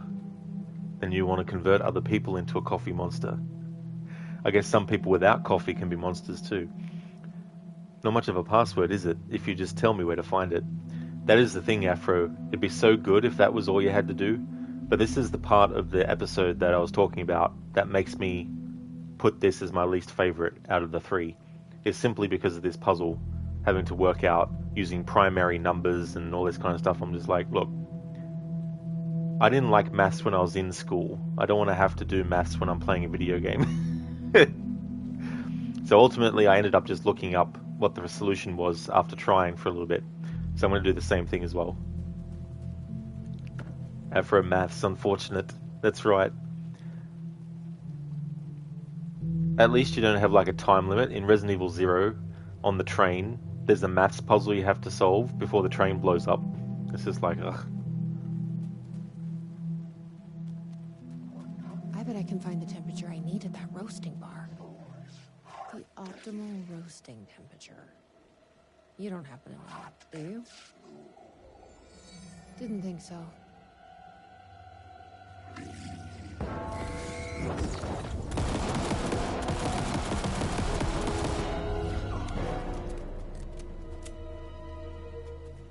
I've loitered in enough coffee shops to recognize a roasting machine. Let's check this out.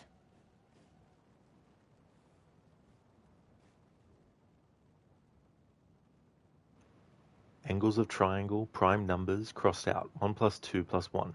Crossed out. 2 plus 4 plus 3.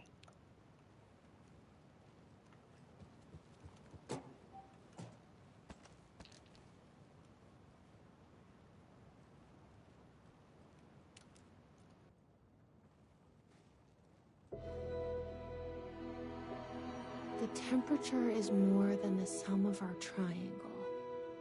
What does that mean? Uncover the mysterious and ineffable essence behind every cup of Dark Triangle's unique roast. Join us. Join the percolation. More than a sum of its parts. Did you know Dark Triangle coffee has an optimal roasting temperature which is greater than the sum of our triangle? Now I get that there's numbers on the corners of the triangle. There's 60 on each end.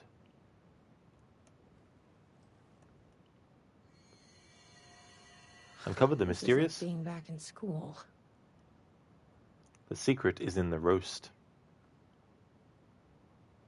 Did you know the first digit at our optimal roasting temperature is half of the second, and the third digit is one less than the one before? I know it now, and I wish I didn't.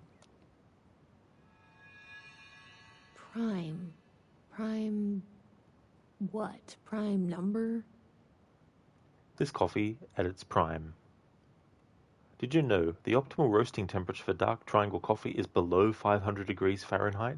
500 is also the number of light years between Earth and planet X-13.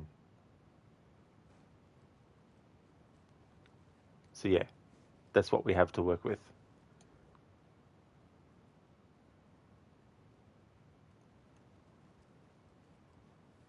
So angles of the triangle.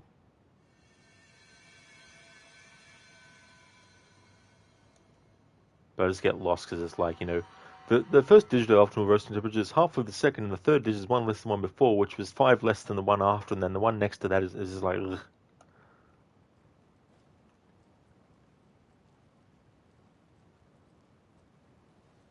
To me, it just creates like a cement wall in my mind, where it's like I just got no way of working this shit out. But if anyone watching in chat is good with prime numbers, then feel free to throw in what numbers you think it might be. I'll just show what numbers we have to work with. But these numbers here have been crossed out. Angles of triangle, prime numbers. So then you have here, we can see that there's 60 in each corner of the triangle.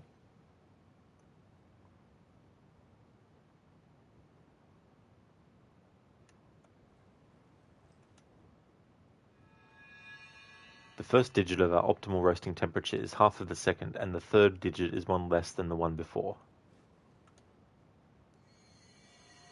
The optimal roasting temperature for dark triangle coffee is below 500 degrees Fahrenheit. Okay, so 500, right, the optimal roasting temperature is below 500.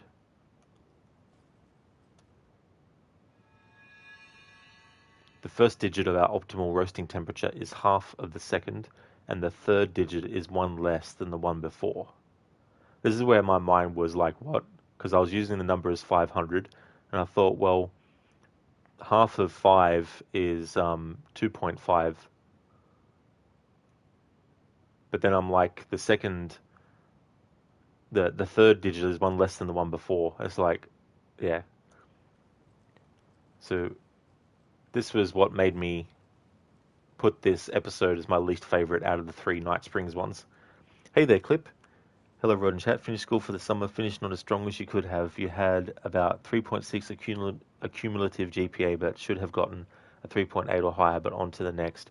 That's a shame, Clip. Especially, too, because you had that unfortunate thing where the people that were supposed to be, working on that group project with you ended up slacking and put everything out of whack as well. But yeah, I mean, that's the thing. All you can really do is just, go on to the next thing and hope for a better result.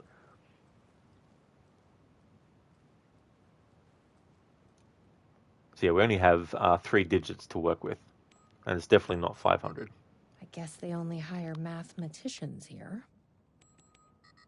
That doesn't seem right. I guess they only hire mathematicians here. So the optimal temperature is 500.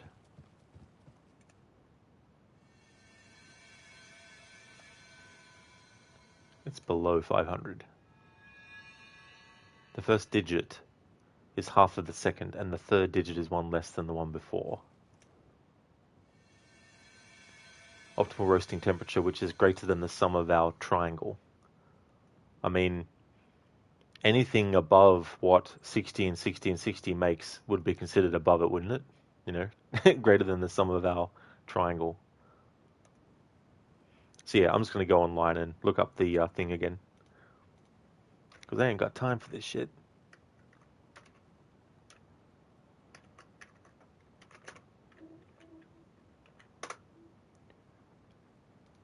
Okay, so the solution for this is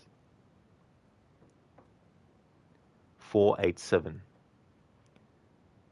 Now, the person who worked this out on Reddit said, if you're having trouble with the code, it's 487. To explain it a bit, 3-digit code needs to be higher than 180 from the angles in the triangles. 3-digit code needs to be lower than 500 Fahrenheit. The second digit is always double the first, and the third digit is always the second digit less than 1. Now, assuming the first bullet point, you know that the first digit will either be 2, 3, or 4. From there, you can try 3 scenarios. If the first digit was 2, then the second would be 4, and the third 3. Input it in the machine and error. Okay, moving on to the second try. If the first digit was 3, the second would be 6, and the third would be 5. Error. Okay, machine, it has to be the third option, right? It is. First digit is 4, so second is 8, and third is 7. Bingo. You have coffee. There we go. 487. I'll put that in a moment. Clip, the group project ended up getting a B, but easily could have gotten an A. You got 3.4 in that class. You guess it was luck of the draw. If you had a proactive group, you could have gotten a 4. You had scored a 3.8 before the final project.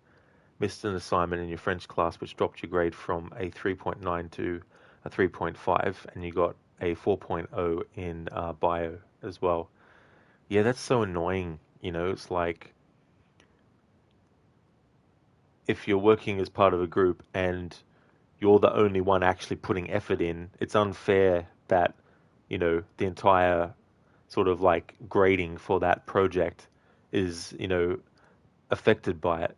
You know, it's just really ridiculous because the people who are being slack, you know, if they recognize that there's someone in the group that is very proactive with stuff, you get some people in the group that are just like, oh, I'll just sit back then, put my legs up and just let them do all the work, you know, which is just, yeah. Darling, oh, you would love these puzzles. It's like 487. I think that worked. 487. Who knew geometry would actually come in handy? Clip. So in the US, a 4.0 is perfect, 3.5 is a low A, and 3.4, 3.0 is a B, and so forth. I see. Yeah. So 4.0 is the highest, and that's perfect.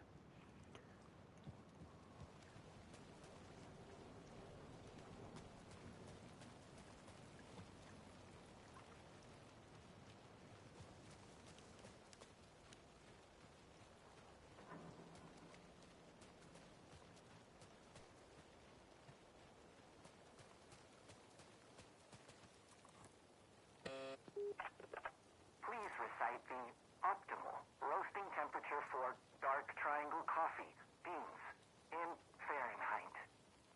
487. That is correct. Further verification required. Oh, come on! Try the coffee.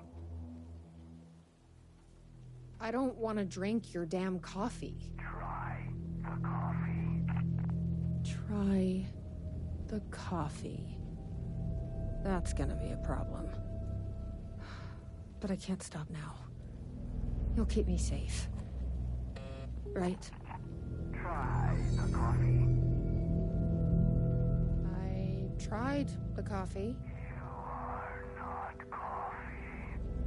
Try the coffee. Worth a shot.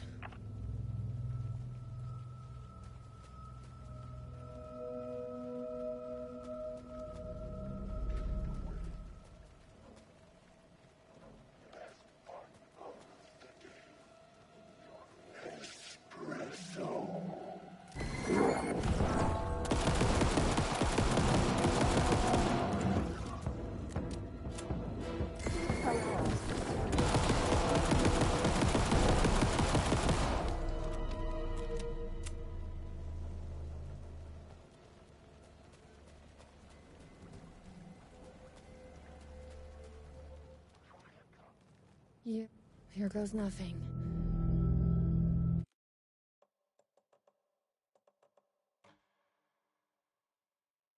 Ah, I forgot that there's dialogue there.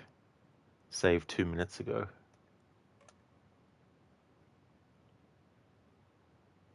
When I played this offline, I also didn't get to hear that coffee. That dialogue. 487. Who knew geometry would actually come in handy?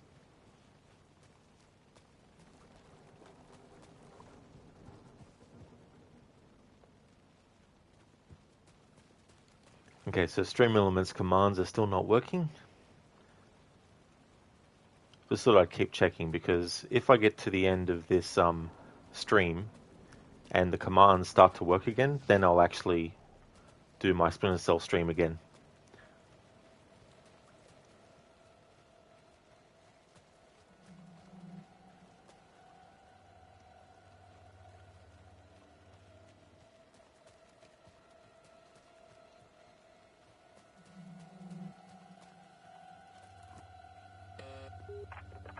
Please recite the optimal roasting temperature for dark triangle coffee beans in Fahrenheit. 487. That is correct. Further verification required. Oh, come on! Try the coffee. I tried the coffee. You are not coffee. Try the coffee. worth a shot. Try the coffee. That's gonna be a problem. But I can't stop now. You'll keep me safe. Right?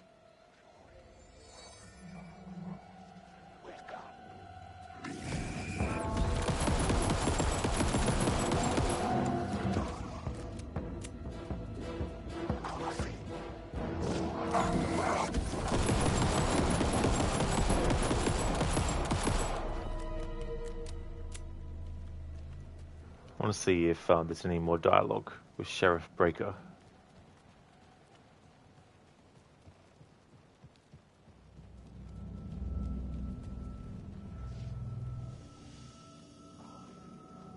That's right, he's gone now.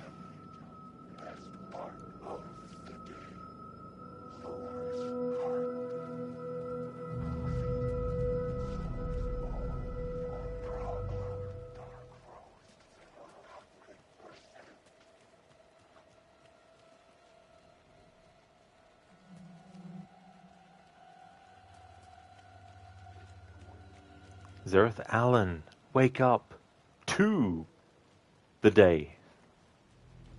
Hey there, Zareth. Welcome to Night Springs.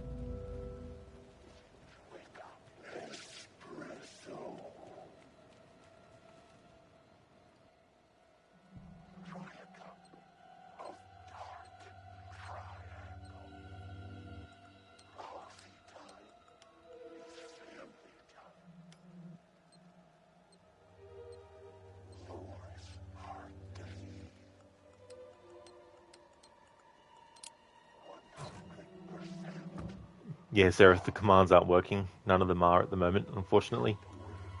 Stream Elements is asleep. I tried for like an hour to get it to work.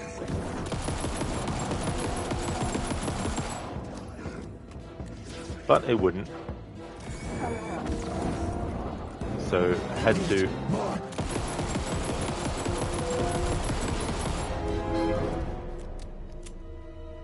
wanted to make sure that as I got detected in that playthrough that I was able to put the command in so that people could see that I was actually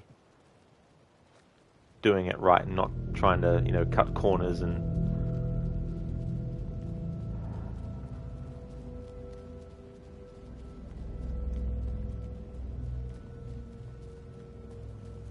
But maybe it will fix itself by the time I finish this DLC. After this episode, there's one more left. But yeah, the points definitely work. You merely adopted the sleep. I was born in it. Yeah, my mum was very, very tired. It was passed down through the generations. Thank you for redeeming that as a Bane impression. So this time I'll get the dialogue that Jessie said. Well, I call her Jessie, but in this Night Springs universe, her name is actually just the sibling. But this time I'll get that dialogue that I've missed both in my offline playthrough and also a moment ago in this stream.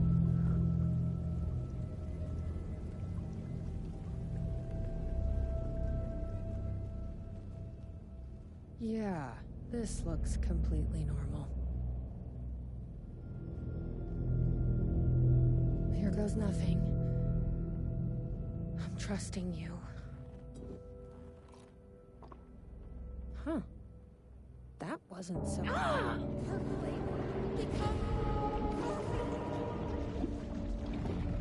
Help me! Shit. There's definitely something wrong with this coffee. I knew I could count on you. That fucking door better open now. Zareth, Twitch and the extension / bots has been having issues lately. Yeah. It's just annoying, damn it.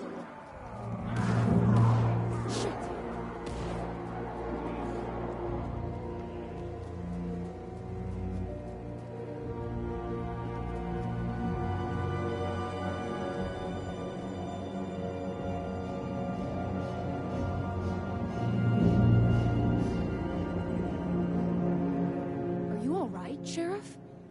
I heard gunshots. Yeah, no, I'm fine. I was looking for you when one of those things jumped me. Got a little bit of coffee in my mouth, but I spit it out. Should be fine. But listen, I figured something out. What did you figure out? Are you sure you're okay? Yeah, it's nothing. Those government bastards will never get me. But it's not just the government. There's something else here. I don't know what it is, but it's... You need to get your brother and get out of here as soon as you can. Promise me. Yeah. I promise, Sheriff. Good. That's good. I'm just gonna catch my breath here a minute.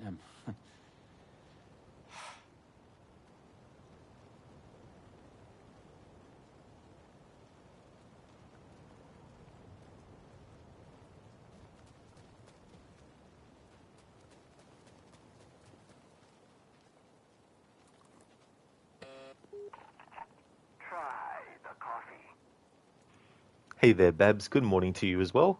Welcome on in. How's things going? I tried the coffee.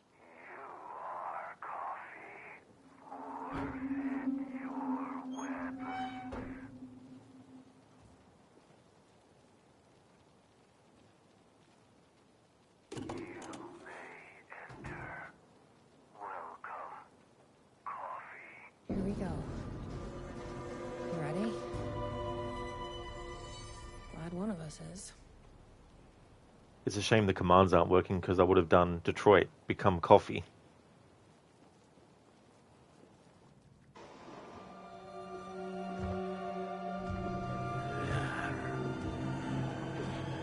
You feel like mug. What the fuck are those things?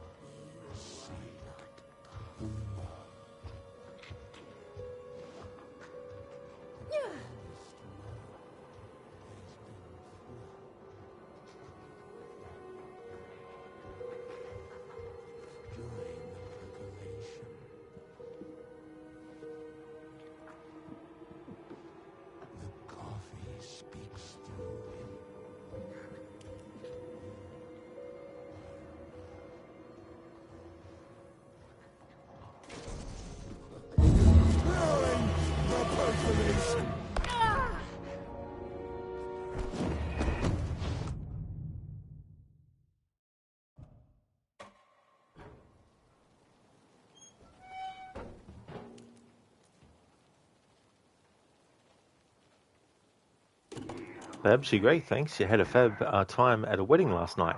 Oh, excellent. That's cool. That's great that it all went well, that you had a great time as well. Glad one of us is.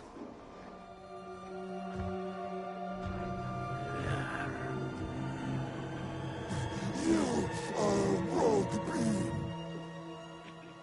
What the fuck are those things?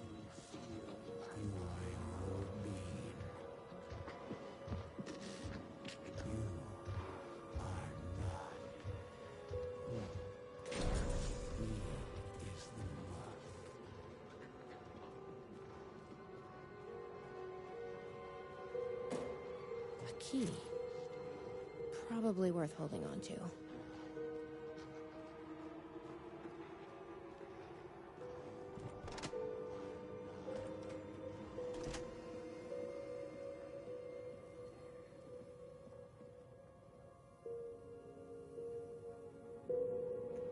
I've done their bidding, packaged their coffee, and brought the people to Coffee World to share in their blessing. They say I am almost ready. Babs gotta love a cheesy wedding disco. Oh, cool. That's a great idea that they had that for the disco. Nice. A cheesy wedding disco. Awesome.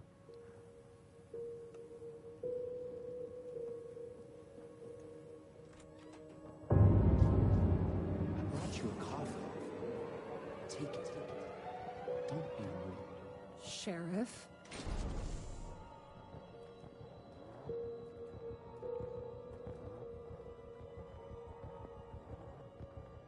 Sheriff, how'd you get in here? Coffee time is family time. It's the best part of the day. Hey, snap out of it! Coffee solves all your problems. It lowers heart disease and leads to higher life expectancy. Fuck. I'm so sorry, Sheriff. This is a nightmare. I need to find my brother. He has to be okay.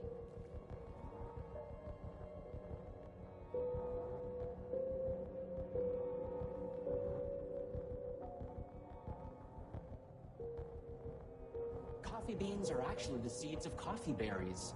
The berries are sometimes referred to as coffee cherries.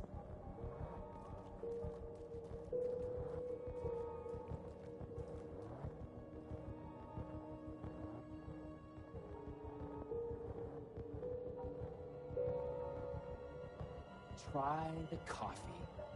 It's hot and dark. Darker than the darkest void. What could be better? Sorry, I like my coffee with milk.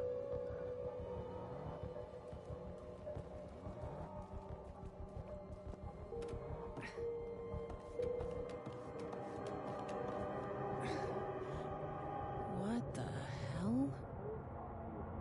Have you ever seen anything like this?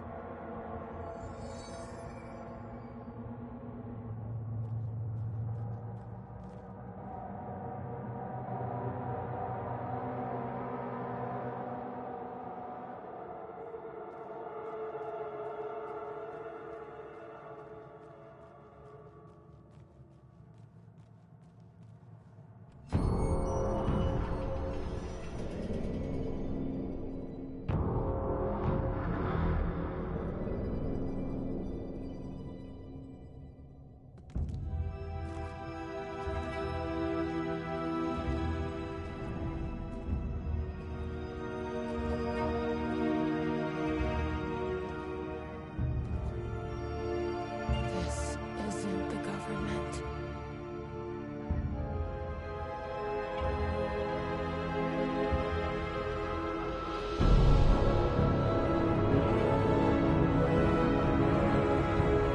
Hello, sister. I would like to tell you about a dream I had.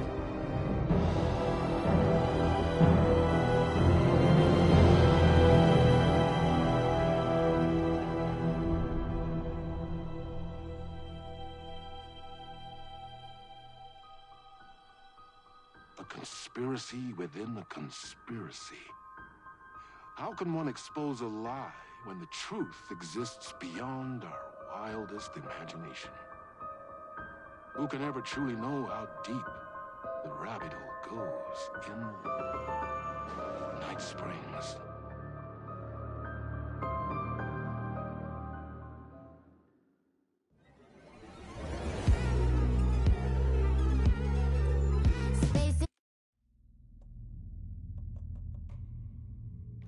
Okay, so the final episode as part of the Night Springs DLC is Episode 3, Time Breaker. This one's my favorite one.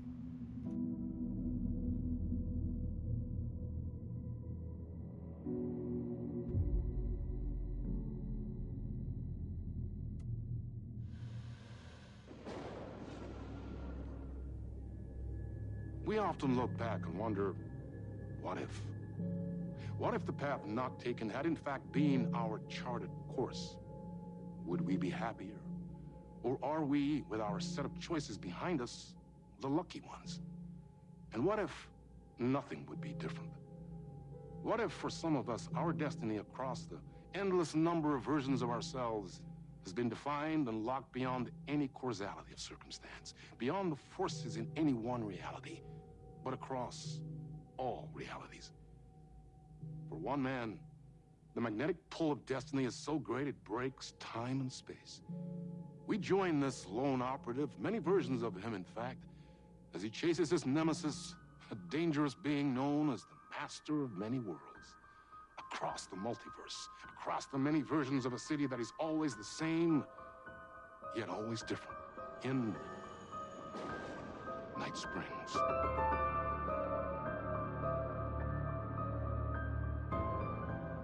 Tonight's reality-bending episode, Timebreaker.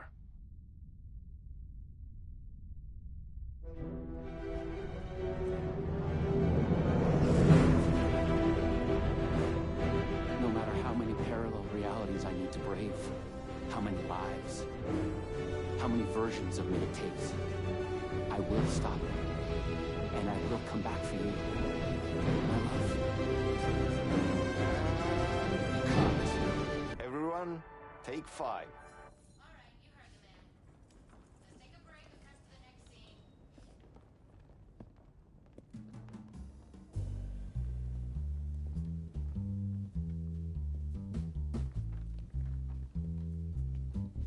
Was that okay?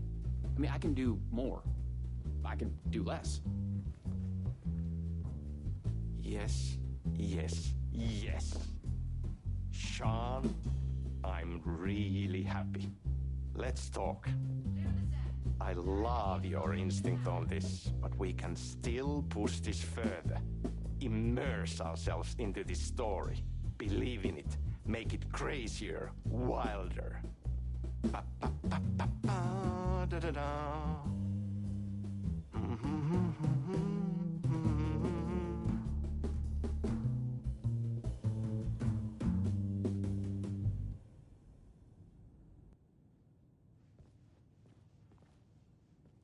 It's so cool we are making this, Sean.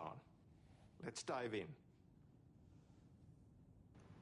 Poison Pill Entertainment. Since 1995, Night Springs City. In Night Springs, Remedy is actually Poison Pill. We have plenty to talk about.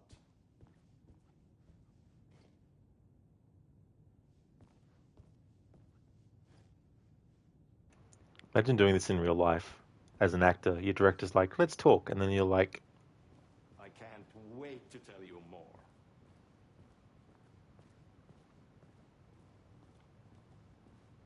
clip, so you're back to playing Red Dead Redemption 2?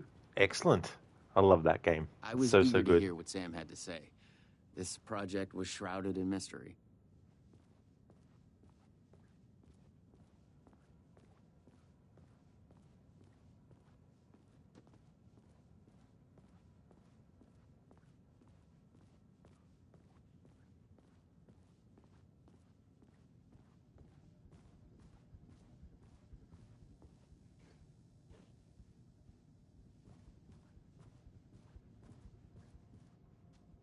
Hello there, Schiller. It's going good, thank you, dude. How's things going for you today? I hope you're having a good weekend.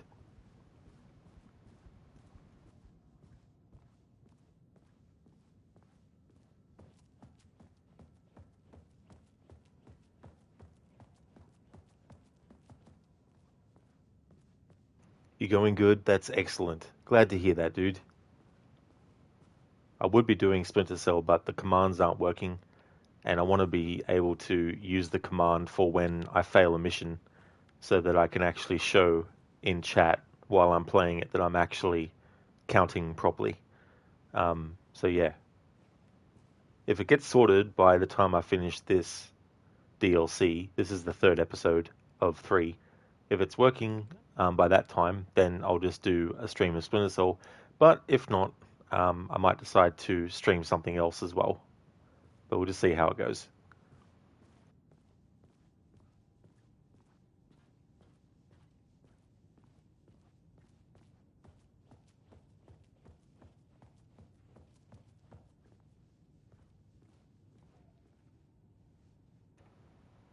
Hey Max, Sam, the director. You wanted to talk? It's awesome to be doing this with you again, Sam. Sean, it's so good to have you back. We've been dreaming about this for so long, and now finally we are making Timebreaker, the video game. It's happening. Yeah, and FMV as well. That's so cool. Of course. That was part of the previous game as well. I'd like to talk about my character, just get deeper into the lore. Hey, I could talk about this for days. He's a multiversal agent. Goes by many names as there are many versions of him. Breaker, Branch, others. He's searching for his lost love while his ruthless nemesis, Door, the master of many worlds, is murdering versions of him across parallel realities. He must track down and stop Door. That's so cool. You've done cool superhero roles in the past. Long term, the agent will grow into the ultimate iconic superhero. Oh, that's awesome. That comment there that he made about a superhero, Sean Ashmore, who plays Sheriff Tim Breaker in Alan Wake 2, he was in Quantum Break as well, but he was in the X-Men movies. He played Iceman in those. Sounds like a good plan, Schiller? Yeah. It's a shame. I'll just do another test to see if any of the commands are working. No, still not. I tried so many different things. I banned the bot. I unbanned it. I parted the bot from the channel. And when I went to join it again, it came up with a message saying, cannot join bot to channel. But then when I would refresh the page, it would say that it had done it. But then I tested and the commands weren't working, so it's just so annoying. Hey there, Zomb. It's going good, thank you. How about yourself? So, the Vortex and the Gadget... sorry, I keep forgetting its name. There's just so many acronyms here. But it helps me travel through realities? Acronyms are cool, right? Like tiny mysteries. You power up your PRS, Polyhedron Reality Shifter, with a SEN Shifter Energy Node to activate a LumiVista TV and ride the vortex between realities. It's all REC, Ripple Effect Corporation tech. And you have a gun and a TPS, Time Breaker Solidifier, to defend yourself. Right, yeah. You clearly have your own vision of the multiverse. The right vision, the truth, it's all out there. That's where these ideas and inspirations come from. They seep through. Somewhere, this here, us talking, is part of the video game, and another version of you is playing it. Somewhere, your character, the agent, is real, and he could appear here through a portal anytime now. Right. Yeah, right, Sam. You are a maniac, man. Totally. Okay. So, what do we shoot next? We need to set up for the next scene, where your nemesis pulls you into a parallel reality. You can go to your green room, chill out, learn the lines. I left the latest draft of the screenplay for you there. See you in a bit. Cool. Can't wait. Sometimes it's hard to tell if Sam's joking. That deadpan Finnish humor. And a reputation of being a bit out there. I picked up a weird vibe when he talked about the multiverse.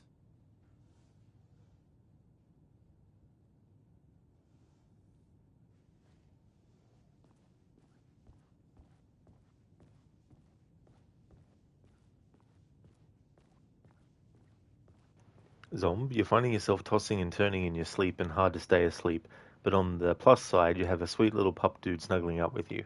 Ah, well that's cool, Zomb. You should have everything you need in your green room. Yeah, I hope the looking after the dogs has been going well for you. And that really sucks though too, that you're tossing and turning and, hard to stay asleep. I really find that annoying when it happens to myself as well.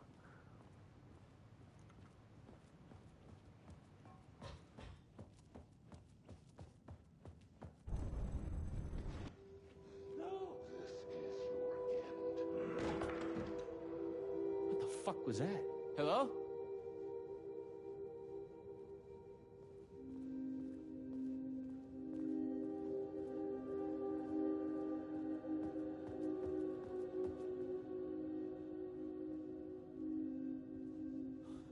What the fuck is this? I thought I'd gone mad. Then I realized Sam was playing a crazy prank on me. There's no way this was real. If you examine the body first, you won't be able to look at the script. So I'll look at the script first. What is this? Time Breaker, written by Sam Lake. Suddenly, psychedelic colored lights flare up through the open doorway. Branch, off-screen, in the room. Fierce panic shout, "No!" Door, off-screen, in the room. Forceful, "This is your end." A loud struggle can be heard from the room, off-screen. Actor, spooked, disbelieving, "What the fuck?" Actor, careful, "Hello?" Internal, green room, day. The actor steps into the room. A body sits against the wall on the floor. Someone has been killed. It's the actor's double. A trail of blood on the wall where he hit his head. At his feet lies a gun, a sci-fi flashlight, TBS, and the scepter-like PRS. Actor, shocked to the point of hysterics. "What the fuck is this?" Actor, voiceover. "I thought I'd gone mad. Then I realized Sam was playing a crazy prank on me. No way this was real." A screenplay lies on the floor. The title page reads, Time Breaker, written by Sam Lake. The poison pill logo is visible on the page. The PP logo is visible on the page. Another page of the screenplay is also visible. It's 1-1 this page here. If the player investigates the page, actor confused. Huh? What is this? I like how they even put that in too as well. If the player investigates the page, because you don't have to. If you don't want to, you can just go straight and examine the body and you don't get to read this script. But I like how if you do read this first, you've got this script to read, and it also includes the fact that the player investigated the page first. Zom, is this the first playthrough? How far into the game? Also, have you played other games from Remedy? This is actually my second playthrough of this DLC. When it came out, I wanted to make sure I could play it before I got spoiled on the internet for it. So I downloaded it when it became available, because I got the version of this game that came with the Season Pass. And so I played through it the other day and really enjoyed it.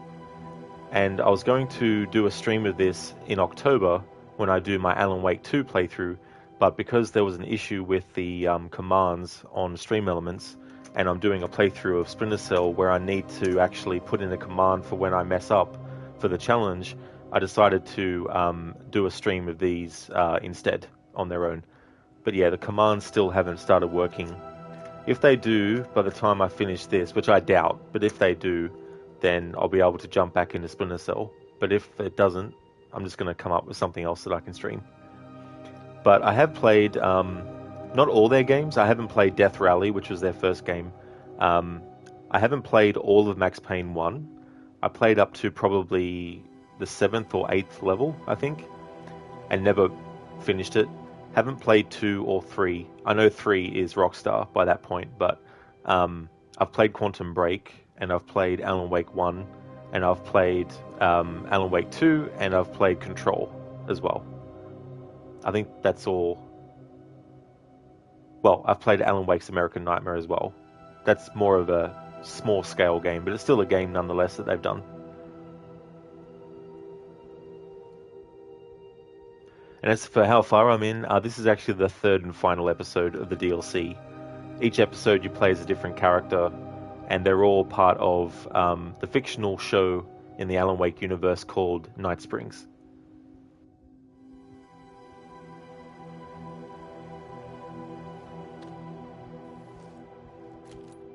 I had to admire how real the body and the props looked. So we got another one of you, huh? Too late again. Excuse me? No, this is just, it's a prank. It's just a prank. Wait, are you? Shit. You're not Branch. Oh, no, no, no, no, no, no, no, no, no. No, no, no. He finally got you. Are you cast in this game, too? Listen to me. There are things you need to know. You are in great danger. You must do exactly what I tell you.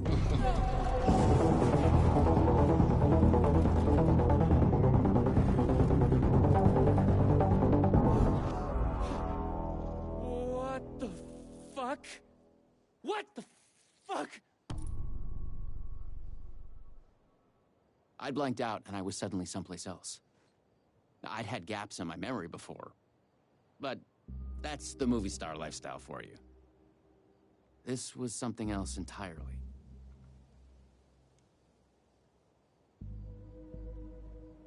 I love that whole transition and the music that they use as well. Zom, is that Jesse Faden he was talking to? Technically, no. Because this is a different universe to Control and everything like that. In terms of like, we're inside of a Night Springs episode. But this is just one of many versions of someone who looks like Jesse Faden in a different reality as part of a multiverse. And so you have her in episode 2 that you play as, but she's known as the sibling in that one, looking for her brother like she is in Control, but her brother isn't actually Dylan. So yeah, it's a bit confusing if you're trying to think of them as the exact same character, but yeah, it's the same actress who plays Jessie in Control, reprising the role for this version of the character, and they're doing Control 2 as well, so she'll be in that as well.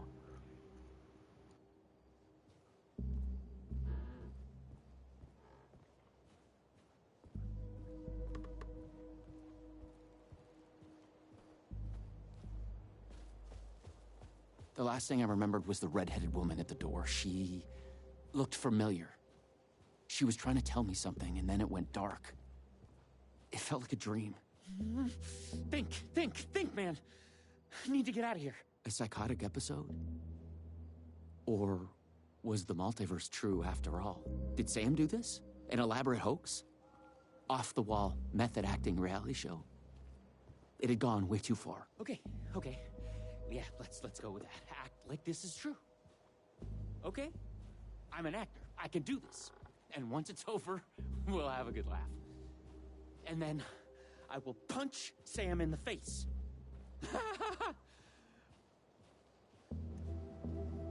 You're gonna punch Sam in the face. I guess he will then feel max pain when you do that. Zom, does she have the same abilities from Control in that DLC? Unfortunately, no, Zom. Yeah, you can't even jump. In Alan Wake 2, none of the characters can jump. They could in... Well, Alan could jump in Alan Wake 1, but for this sequel, they disable that. You can't do it.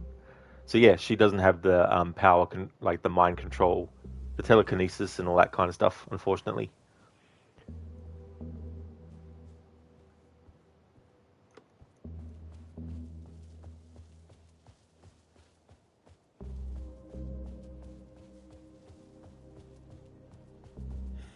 Where the hell am I?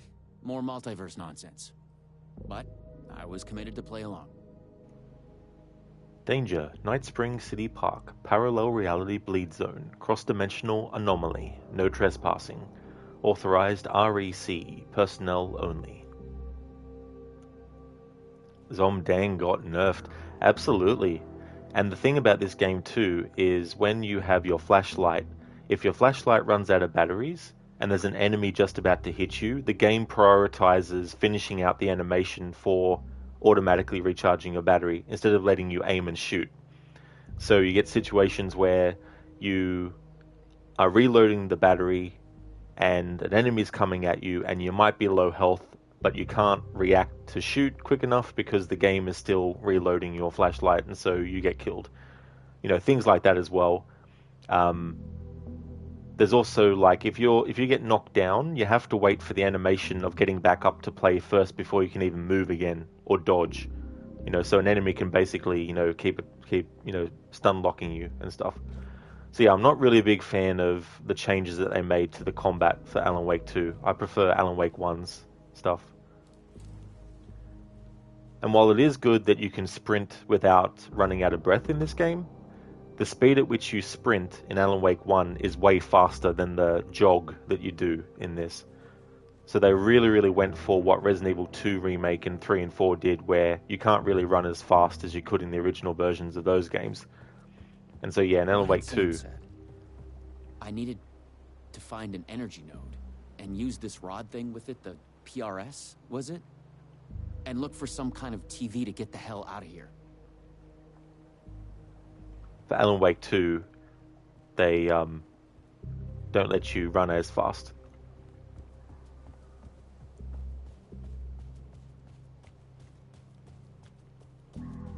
which I don't know about anyone, but if I was in a situation in a survival horror game and there was enemies that were chasing after me, I'd want to fucking sprint my damn ass off. I wouldn't care, you know, if I got winded or anything like that. I'd be like, fuck this shit. Run off. Not just jog away. No. Door's coming. He knows where I am. Where was that? It's coming. He knows about the trailer.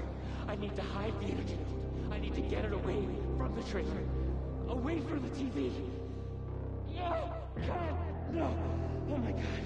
Oh my God! I wasn't certain this was a prank anymore. I heard a voice in my head. It sounded like me. Insanely, I heard the thoughts of another version of me. The one living here. The trailer was his. I'd check it out. Don't think. Just act.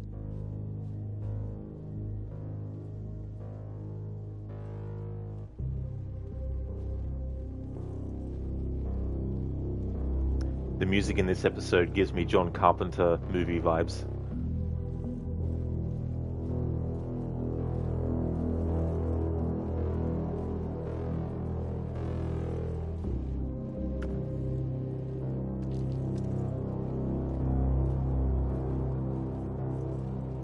Zombie heard this game went back to round as annoying or even worse than the combat of the original Alan Wake game, so he didn't bother getting this game as there was a point in time that the degree of getting outgunned and overran in the original caused me to rage quit and just watch others finish up the story. That's fair too. Yeah, I mean, don't get me wrong, in Alan Wake 1 it is annoying that he has a stamina, and if, you know, you jog too quickly and for too long he'll get slow, you know, and you won't be able to dodge. Like, I understand that, and yeah, it is frustrating. But at the same time, though, if you're going to make the sequel let you actually sprint without a stamina bar, at least make the sprinting speed faster. Because, yeah, it's a survival horror trope, but still, at the same time, you know, it wouldn't hurt to make it that the character actually runs a bit quicker. Because as fast as you can run, it's obviously not going to help if there's like 50 enemies shooting shit at you, you know? Like, you still have to dodge and that. There'd still be challenge in it.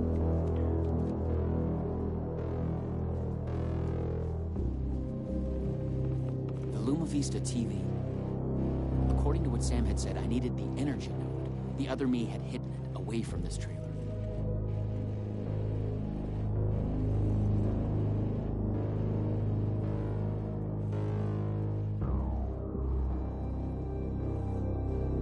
The handwriting was mine. Paranoid theories about the multiverse and Door. The master of many worlds. The red-headed woman. I must find her again. I know her. Lisa, Eliza, Jesse, Elizabeth, Liz, Savage, Dylan. I hear their The energy node thoughts. was out there in the forest somewhere. I hear was their wasting thoughts. time. I had I to go hear. look for it. I hear their thoughts when they die. The REC conspiracy. Don't wipe. Why the acronyms? What are they hiding? Disappear off the grid. We are connected in our dreams. That's referencing or connected to the comment here about the red-headed woman.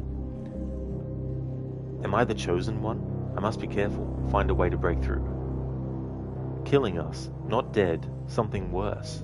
Broken. Because one of us is the chosen one. Who can stop him? Replace him? REC Agent Branch. Time Breaker. James S. You are a paranoid nutcase.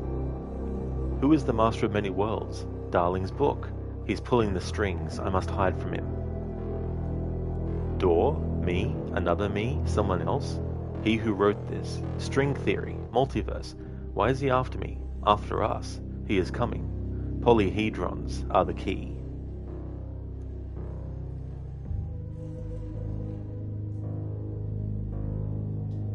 You are here.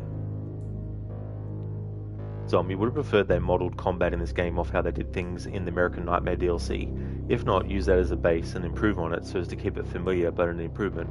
That's true, Zom, yeah. Yeah, that's something about Alan Wake's American Nightmare that they did. And giving you a wider range of weaponry as well, like having like an assault rifle and things like that was really cool.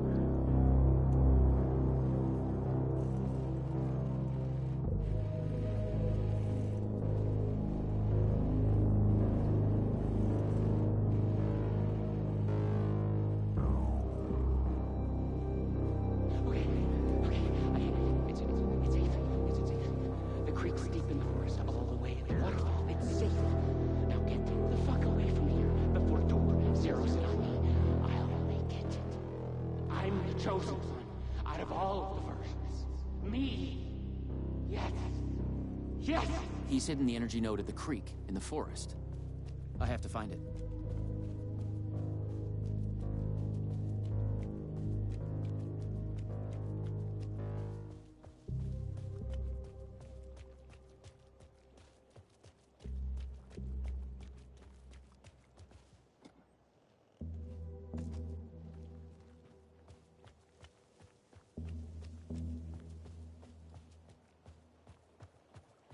Okay, I found the creek. So, where's the energy node?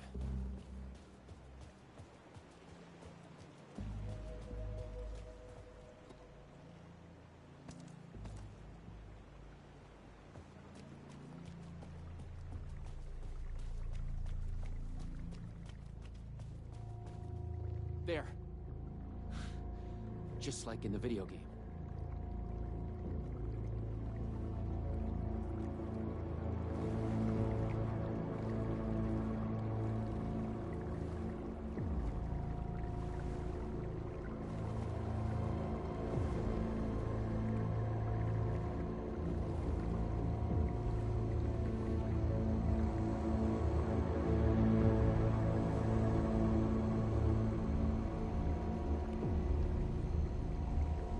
I had to do the multiversal agent thing. Use the PRS on the energy.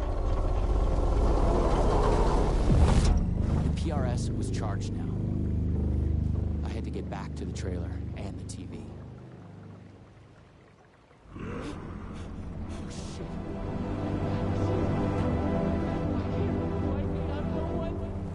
Please take me out of here. Not me.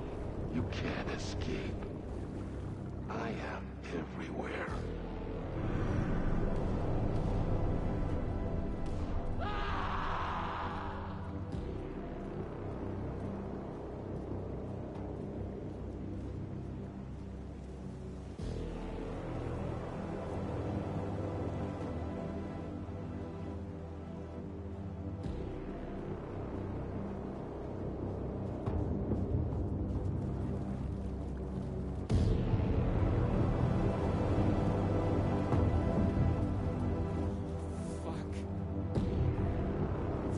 This shit. I thought it was just the plot of the video game. But it was all real. Door, the master of many worlds, was murdering versions of the agent, played by me. Versions of myself.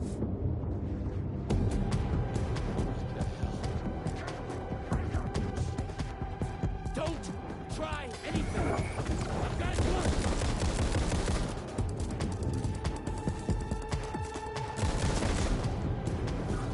It's no hoax. No video game. It's really happening. I was lost in the multiverse.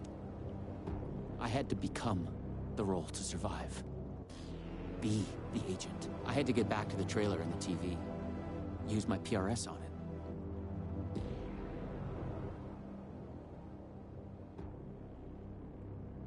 There's almost sad to say about, while the story of the first Alan Wake is better than American Nightmare, the combat makes it harder to get through the base game. Yeah, that's true, you know. There's definitely a lot of tricky parts in Alan Wake 1 as well, especially when you have so many enemies attacking you, and there's moments where you have to wait for a character to do stuff, like that mission where Mott actually has the gun while you don't, and you use your flashlight, and you have to rely on him to open this door part quickly. Meanwhile, you have to fend off the Taken with the flashlight and also the flares that you can get and stuff like that. But then there's, you know, other parts that are similar too as well. Then you got like the poltergeist stuff, everything that's flying at you, they can be a damn pain too. Welcome to Night Springs, home of the paranormal, a town where the ordinary meets the extraordinary, where reality twists and turns into something strange and unsettling. I'm Arnold Schwarzenegger, and I'm your guide through this nocturnal journey. Dude, thank you so much for redeeming that as an Arnie impression, Crooked. Thank you so much. It's funny, you know, because this episode's dealing with multiple versions of people. Made me think of the movie called The Sixth Day, where there's actually a clone of Arnie in that movie. How's things going, Crooked? Welcome on in, Senny. It is. Yeah, it is. It's going well. Yeah, because of the commands not working, and I just want to double check to see if they're actually still not working. Yeah, still not working. I decided to cancel the Splinter Cell stream because I want to make sure that when I actually get detected in that playthrough, that people watching Twitch can actually see that I'm being fair and actually, adding a rule fail to the count. So I thought, well, what else can I stream that's going to be short? So I thought, oh, these Night Springs episodes, even though I've already played them off stream, I thought I would stream them instead to at least be able to stream something.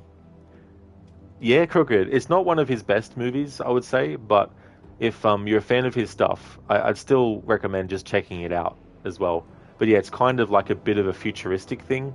I don't know what year it takes place in, but yeah, it's an interesting movie to say the least.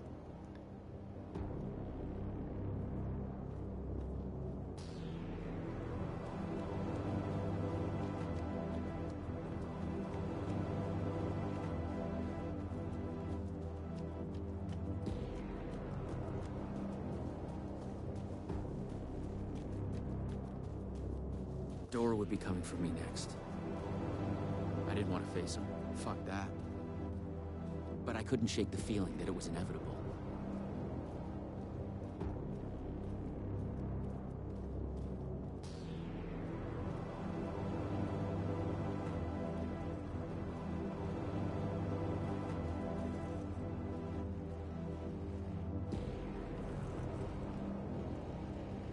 Use the PRS, the polyhedron reality shifter on the TV, to get out of here.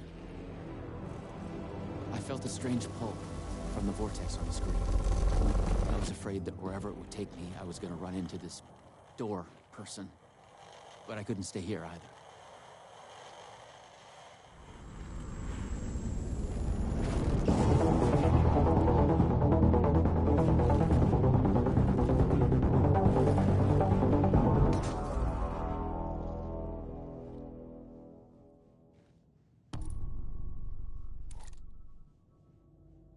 No. Oh, no.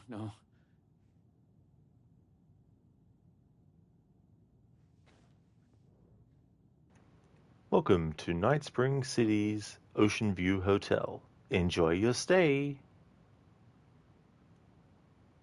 Crooked, that's definitely fair. Really annoying when chatbots don't work as intended. It really is, if I wasn't doing a playthrough where I wanted to actually use a command to keep track of something like the detection count and mission restart count, it wouldn't have been an issue. But yeah, otherwise it's just like, ugh. I could just take note of how many and then adjust it later, but I'd rather not do that because in that way people can actually see, oh, okay, so he's actually done it properly, and every time he's gotten detected, he's put the command in to make a count happen, and you can actually see it in chat kind of stuff. You're doing well, you slept in, you had some nice breakfast, and going to chill for a bit now. That's excellent, dude. It's also good when you can get a sleep in as well, and awesome that you enjoyed your breakfast too. That's great, especially, on a weekend and stuff like that. I've actually forgotten what you had in store for your streams coming up, because you finished Witcher 3 and the Blood and Wine DLC, and then you finished Doom Eternal. So what is actually coming up next, Crooked? Are you doing Red Dead Redemption 2, or do you have like another sort of thing? Zom, thanks for redeeming the random horror movie quote.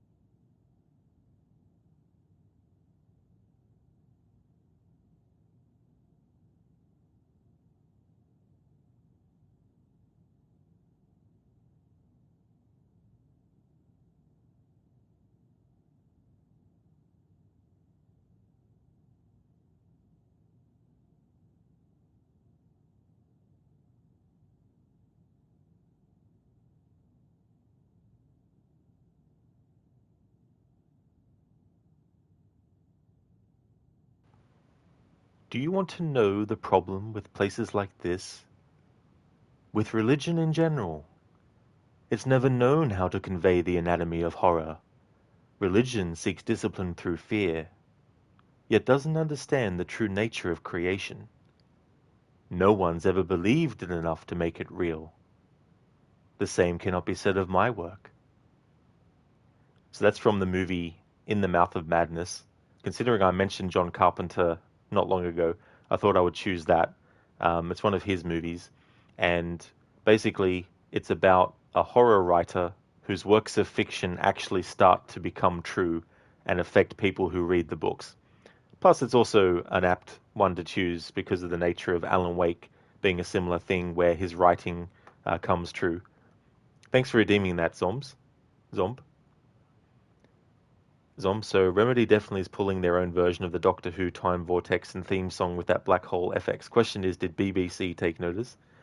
Not too sure, actually, Zom. I feel like it's probably different enough that even if one was to say they copied it off Doctor Who, it's different enough that it's very different stylistically, different colors, different sort of like music that plays as well. Like if it was like a very close variation of the Doctor Who theme, then I would probably say that they had to have been, more careful and all that kind of stuff. But I think it would be safe to say that it could be considered an homage, maybe. But the concept of having some strange vortex and music applied to it is not something I think is trademarked in general. It's more so, if it's done one way in something, then you can't do an exact replica of that in your own thing unless you get permission and get, permission from the original source or rights holder and stuff. Hey there, Grace. Welcome on in. And hey there, Shin. How's it going? I actually had a quick listen to that website, Grace, the Museum of Endangered Sounds. I didn't listen to them all, but I listened to a few classics like the Nokia ringtone, the Windows 95 startup sound, the sound of opening the NES and then blowing into the cartridge to make sure it wasn't dirty and then putting it inside and then closing the lid down. And also the Tetris music from the Game Boy. But yeah, that's an interesting site and actually, have that as be like a bit of a museum. Crooked, you're currently in the process of deciding actually. You've been working on changing your assets and overlays for the stream, in parts also for the historical order run, like creating a dedicated scene for reading up on Wikipedia. But there's still a few things missing. Red Dead 2 100%, you wanted to push back until you reach that time in the historical run. But yeah, haven't decided yet. That is really a good idea though, to kill two birds with one stone, so to speak. Do the Red Dead 2 100%, but do it as part of your historical order run so that when you're doing whichever game in another series takes place first in a timeline, then you get to that and do that. That's definitely a good way to do it as well. And that'll be cool, because I remember you saying that you wanted to have some kind of like channel point redeem or something like that where you wanted to actually read up on Wikipedia about, something from that time and all that kind of stuff. So for people who are wondering, Crocodiles has planned a historical order run, but it's not just one franchise and putting them in whichever one they take place in, but he's actually looking at a wide variety of games across all different franchises and doing them in an order which is actually in a timeline. So if there's a game that takes place in 1924, he'll do that before playing a game set in 1935, for example. It did, Grace. It really did, and it made me do like a bit of a double take. It had like a double take effect because I was like, damn it, I remember that sound, but I haven't heard it for years. No, I didn't see the article you linked. Sorry, Shin. Yeah, I checked Discord before I went live with Splinter Cell earlier, but I didn't see it in there at the time, unless you put it in after that point. Crooked, for sure. You're doing the same with Valhalla No HUD. They're just so big games that you feel it's better time management like that. Absolutely, dude. I definitely know how you feel. Trying to work out the timing for stuff and putting them in orders where it's like, do I want to do this game now or do I want to wait later? If I wait later, will I fit it in? Should I do it now? But maybe there's a game that I can do now instead that's better, Shin, you put it in non-stream related, 6/13/2024, 5:01 p.m. Okay, yeah, so I might not have seen it then.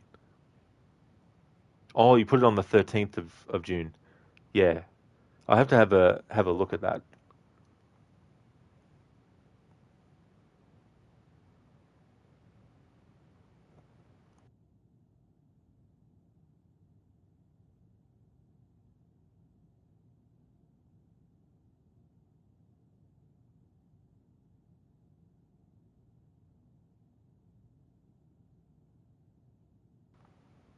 A crocodile was terrorizing this Australian town, so residents cooked it.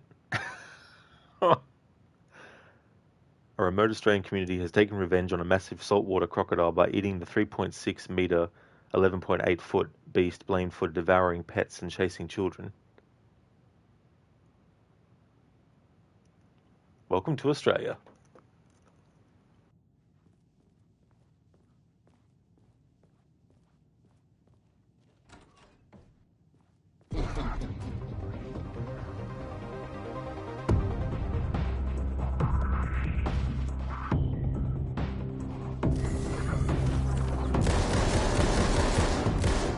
I was in a different reality. But not better, worse. Maybe by thinking of Door, I traveled closer to him, to where he was in control. Next time, I'd focus on something else.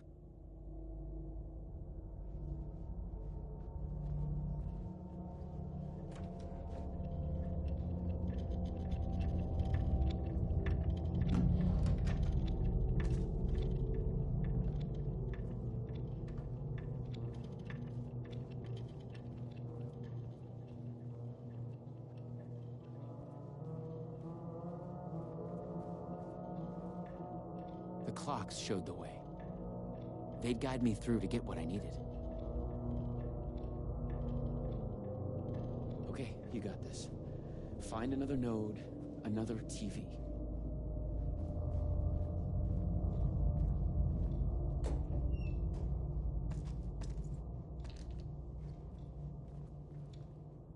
I had to find the right version of the lobby in the right time, when what I needed was there. It's always the right time to visit Night Spring City's Ocean View Hotel. Thanks to our hotel's unique time anomaly, the time is up to you. Did you oversleep? Visit our morning lobby for the never-ending breakfast buffet.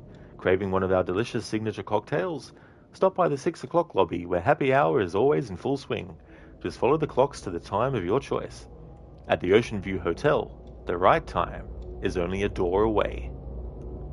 Imagine having that in real life. How awesome would that be? Like, have a never-ending buffet of breakfast foods.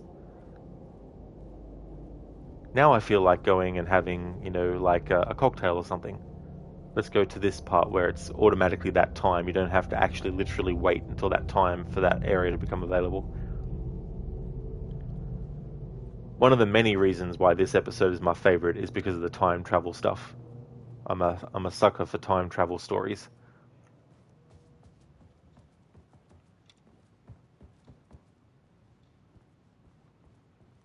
Alright, so I think I remember the right path through. So entertainment lobby. But there's little bits and pieces here I want to cover. I don't want to just rush through it. So we'll go through the entertainment lobby first, which is 12 o'clock.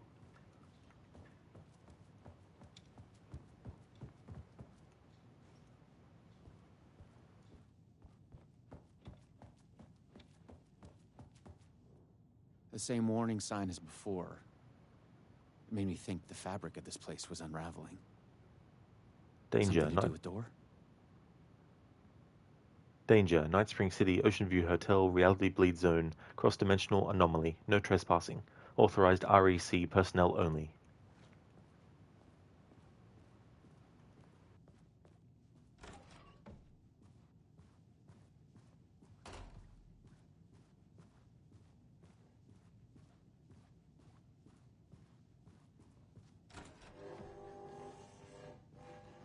A Luma Vista TV. I just needed energy to power it. I couldn't hear the thoughts of the other me, the one native to this reality. Maybe Door had killed him already. Not a happy thought.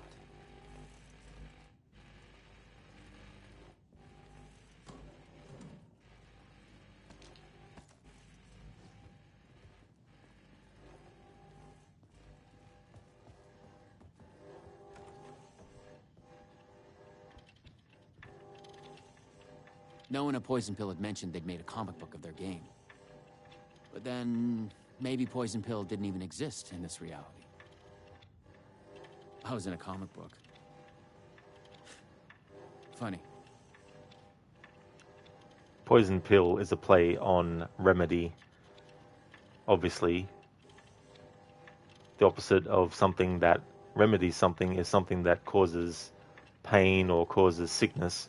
So I like how they, in this reality of Night Springs, the company is named Poison Pill Entertainment instead of Remedy Entertainment. Timebreaker. Thrilling adventures through time and space. Who is our mysterious traveler? All is revealed in the pages of the trippiest collection of science fiction stories on the stands. The secret origin of Door includes a 3D pull-out map of the Ripple Effect Corporation, the zaniest story we've ever published.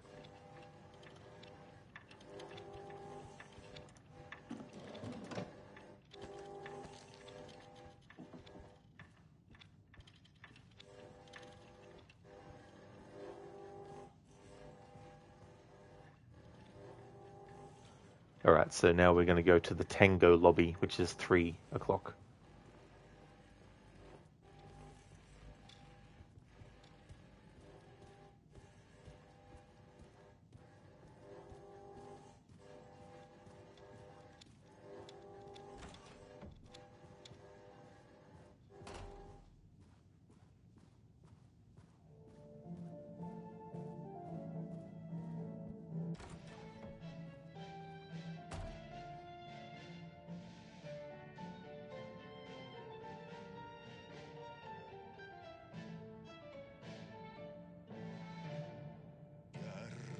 Luulin merta kerran, runon lausui hän. Mysteerin sen syövereissä vietti elämän. Alla synkän valtameren varjois vaeltaa. Etsii tietä valon luokse armaan ainiaan. Yksin sankar yön syvemmälle matkaa pois. Se taakka hänen harteillaan kuin lupaus aina ois.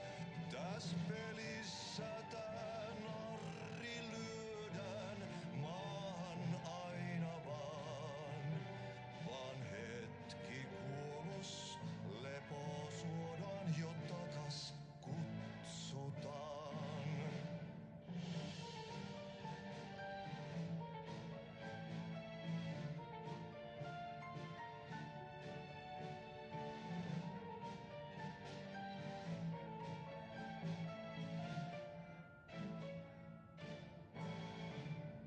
Aika särkyy ikuisuuteen, laukaus kajahtaa. Ei onnellista loppua hän kohtaa milloinkaan. Niin monta kertaa kerrottu tää tarina jo on. Sankarilla 1000 kasvoa, polku lohduton. Yksin sankar yön syvemmälle matkaa pois. Se taakka hänen harteillaan kuin lupaus aina ois. Täs pelissä tää narri lyödään maahan aina vaan hetki kuolos lepo suodaan jo takas kutsutaan. Täs pelissä tää narri lyödään maahan aina vaan hetki kuolos lepo suodaan jo takas kutsutaan.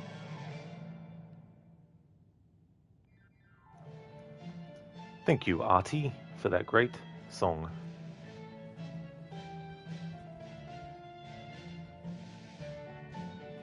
We have a reference here to Thomas Sane.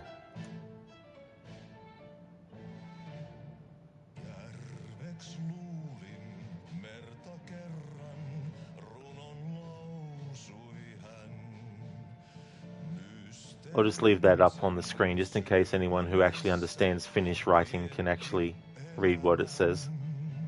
There's no English translation that you can look up in the game here itself, I mean.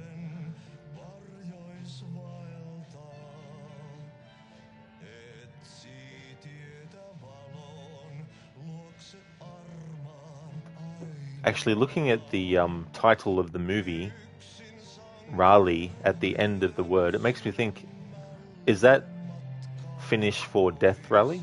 Because Death Rally is the name of the first game that Remedy ever made, I think. Kuollon Rally.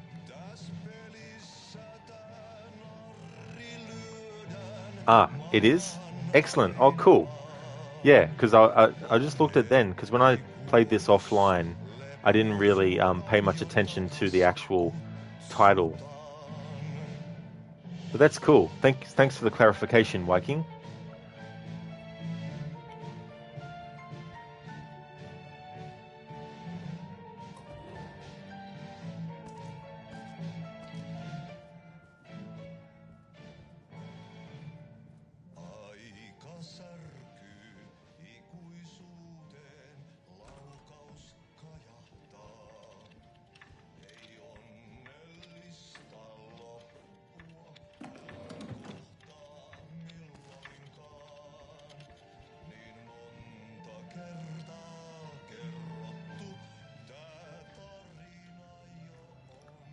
Alright, so just to go through, we're going to go to the coffee lobby now, which is 9 o'clock.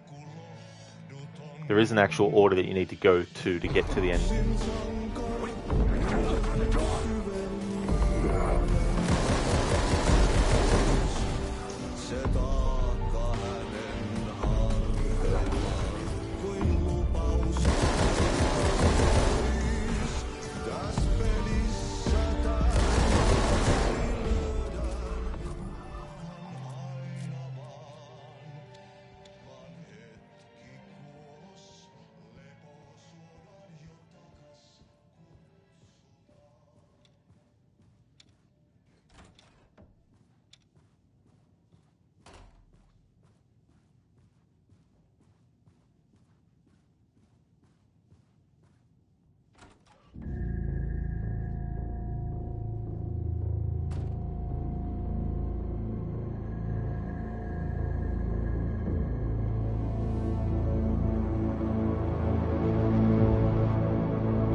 PRS was charged up. Now I find my way back to the TV. When I used the TV to travel between realities, I was thinking of Door. And the vortex brought me here, where the Time Breakers attacked me.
This time, a different tactic.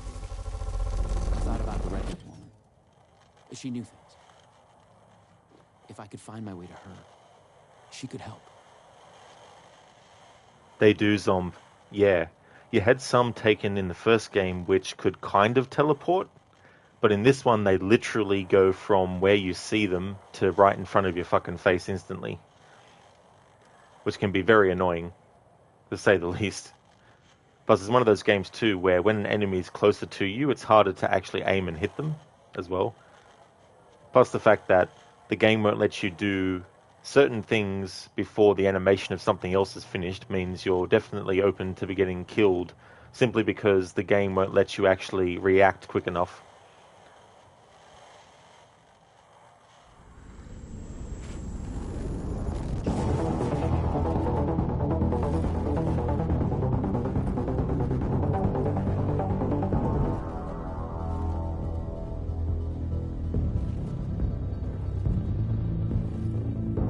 Something was different. A strange feeling. Still, yet moving. Like frozen snapshots on a sequential path. And yet, thoughts flowing free. Like text read out loud. I think it's really cool how when you get to this part of the episode, it's in comic book style. Shin, did you see the announcement for the Prince of Persia: The Sands of Time remake? I did, Shin, yeah. By the time it comes out, if it actually comes out in 2026, it'll be 6 years since they first announced it back in 2020. But yeah, that's too far away for me to get any kind of excited for it.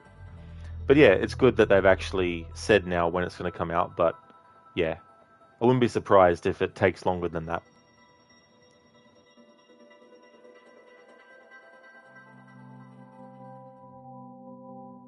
It's you. I made it. Door pulled you away. Thought you were gone, for sure. I focused on you when I entered the vortex. I was trying to reach you. You are full of surprises. Okay. Let's try this out.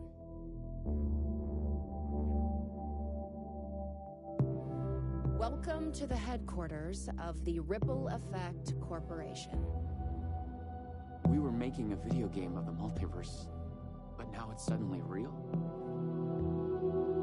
Real and not real exist side by side in the multiverse. Echoes flow through it like currents in a cosmic ocean, the Sea of Night.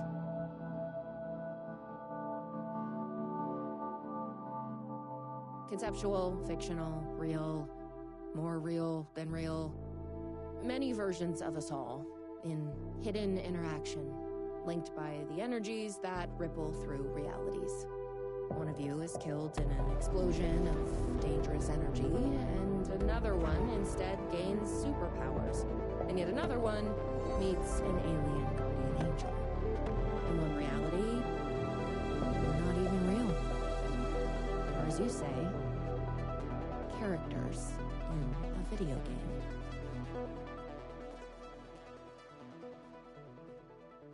Referencing a few of the previous Remedy games as well. Why is he after me? Who is Door? There are legends about him going back further than we can trace. They say he found an opening to a horrifying parallel reality that consumed him, gave him access to all realities. The feedback loop killing all other versions of him. I am on the threshold.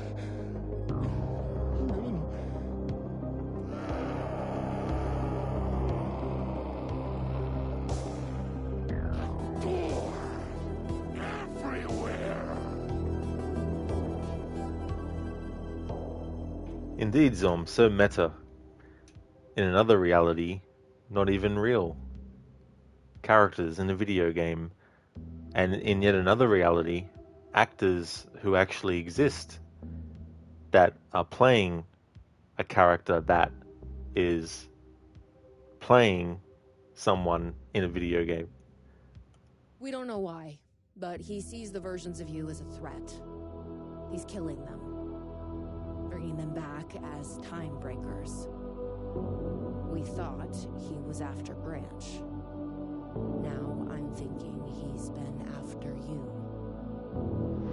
Your lives playing apart. The master of many worlds. We came through the door. All right. What can I do? He must be stopped. He leaves dead realities in his way, and he is only picking up speed. I'm just an actor. You could have fooled me. You travel through realities with greater accuracy than anyone I've ever seen. Beyond Door, even. You picked it up just like that. Finding the place that made him may be the key to killing him. That was our theory. But we could never find it. Maybe you can. Grace Rod is a Sims character, confirmed. Who is this Rod? My name's actually Bob. Someone earlier was saying that there was a streamer named Rod, but yeah, I don't know who that is. In Night Springs here, my name is Bob.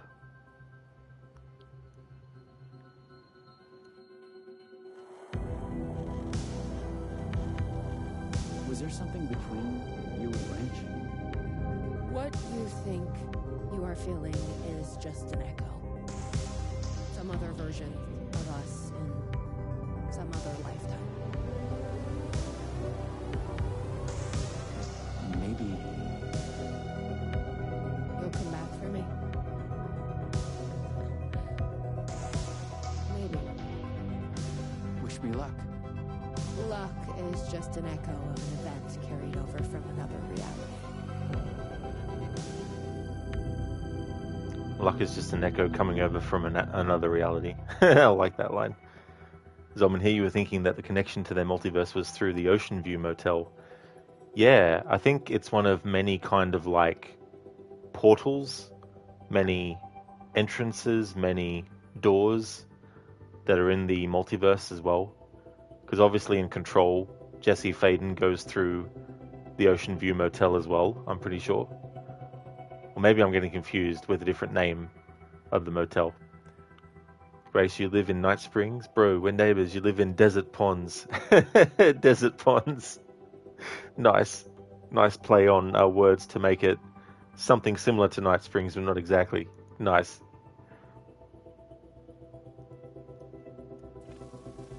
I was an REC agent. This was my mission now. I focused on him.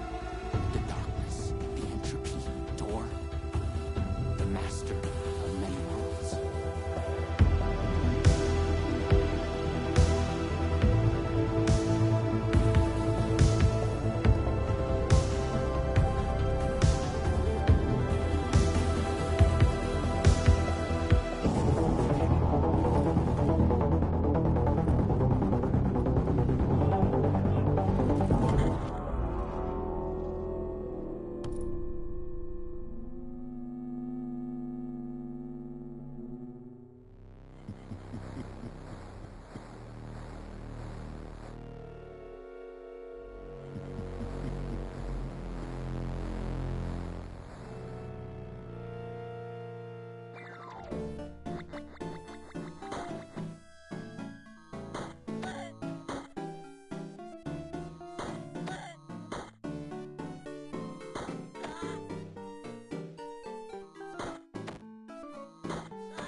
Grace. You're still working through your coffee. The jokes are still there. They just aren't good yet. I guess you could say the jokes haven't brewed to their fullest yet. Azom, that the Senkarian Tango. Why not have Artie sing it again? I'm not sure the name, like, the game referred to it as the Heroes Tango. But Artie does sing, like, earlier in this episode, like, not long before this part, you can actually hear the song and he's singing it.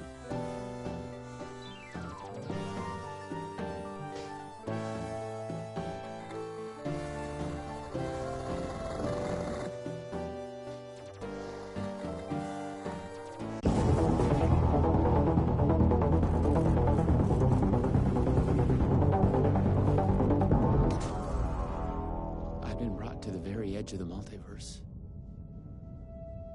Or some deep, dark trench in it. Everything sucked dry of color and energy. I had to find Door, or the means to travel on.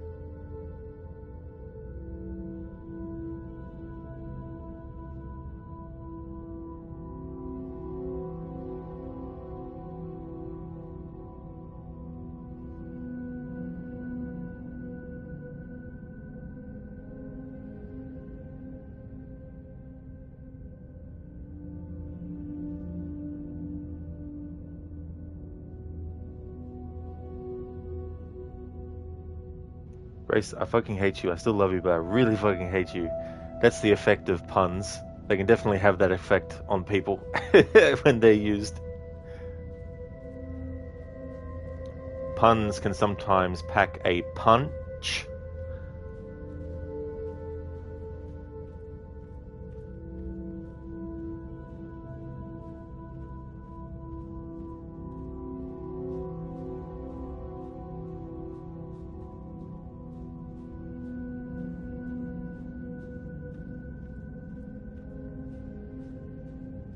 You should not be here. You made a mistake.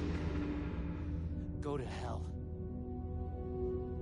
Hell is only a word. The reality is much, much worse.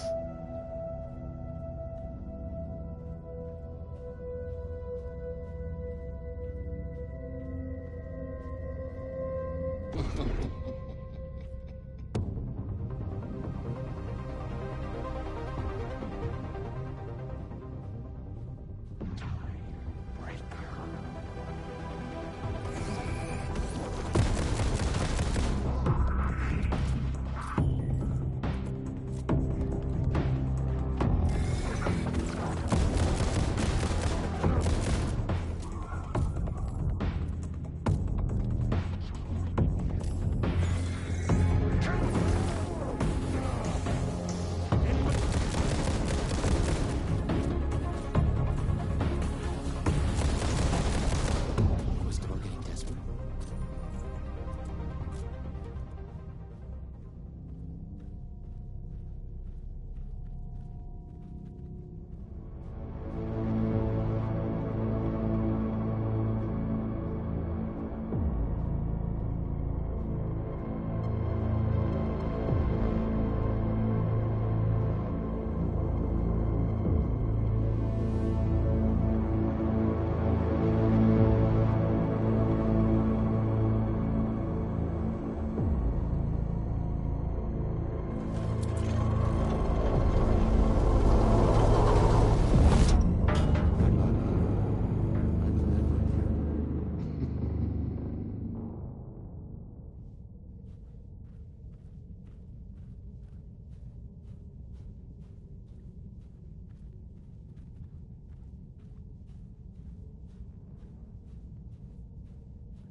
You have gone astray.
I was close. I knew I was close now.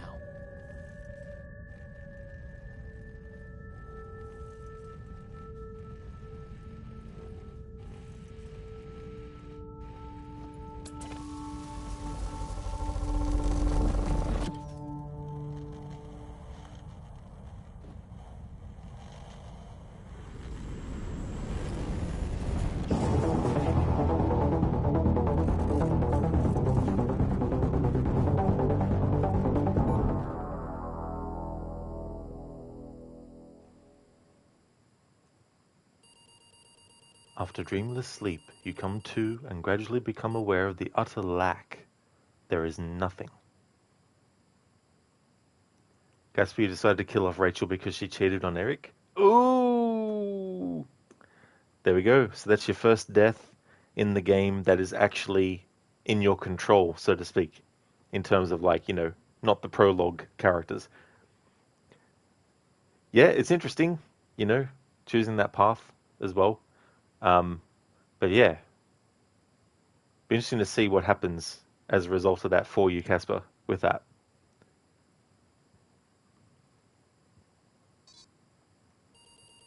You search for something to focus on. An idea of a geometric shape comes to your mind. A pentagonal trapezohedron. How do you know the name of this shape? That you don't know. You feel yourself fading, drifting apart, losing your essence in the stream of consciousness, the ebbs and flows of your thoughts. You fight to hold yourself together, to swim against the current, to break to the surface. Coming to focus, you realize your first impression was wrong. There is something, and there is you. Slowly, you sense the words describing this, describing how it is. Here, in the farthest reaches of the multiverse, you have reached a reality where only ideas exist. An idea of reality, a conceptual reality, a thought tries to form in your mind. Caspar, you're past that part now, but you're having a break to eat something. Oh, nice. Well, that's good. I hope you enjoy your break. You focus on the thought and it becomes clear. In the beginning, there was the Word. Here only words exist. They are everything. They describe this world and you in it. The words describe you standing in a barren, conceptual desert. It stretches onto eternity. In a place outside time, you wait an immeasurable amount of time. Above, ideas of stars silently collide and collapse into black holes. With an idea of a desert comes an idea of feeling thirsty. As you imagine it, a cup of coffee, your favorite hot beverage, manifests itself. The idea of it, the concept of its delicious smell and taste. You savor it. You imagine savoring it.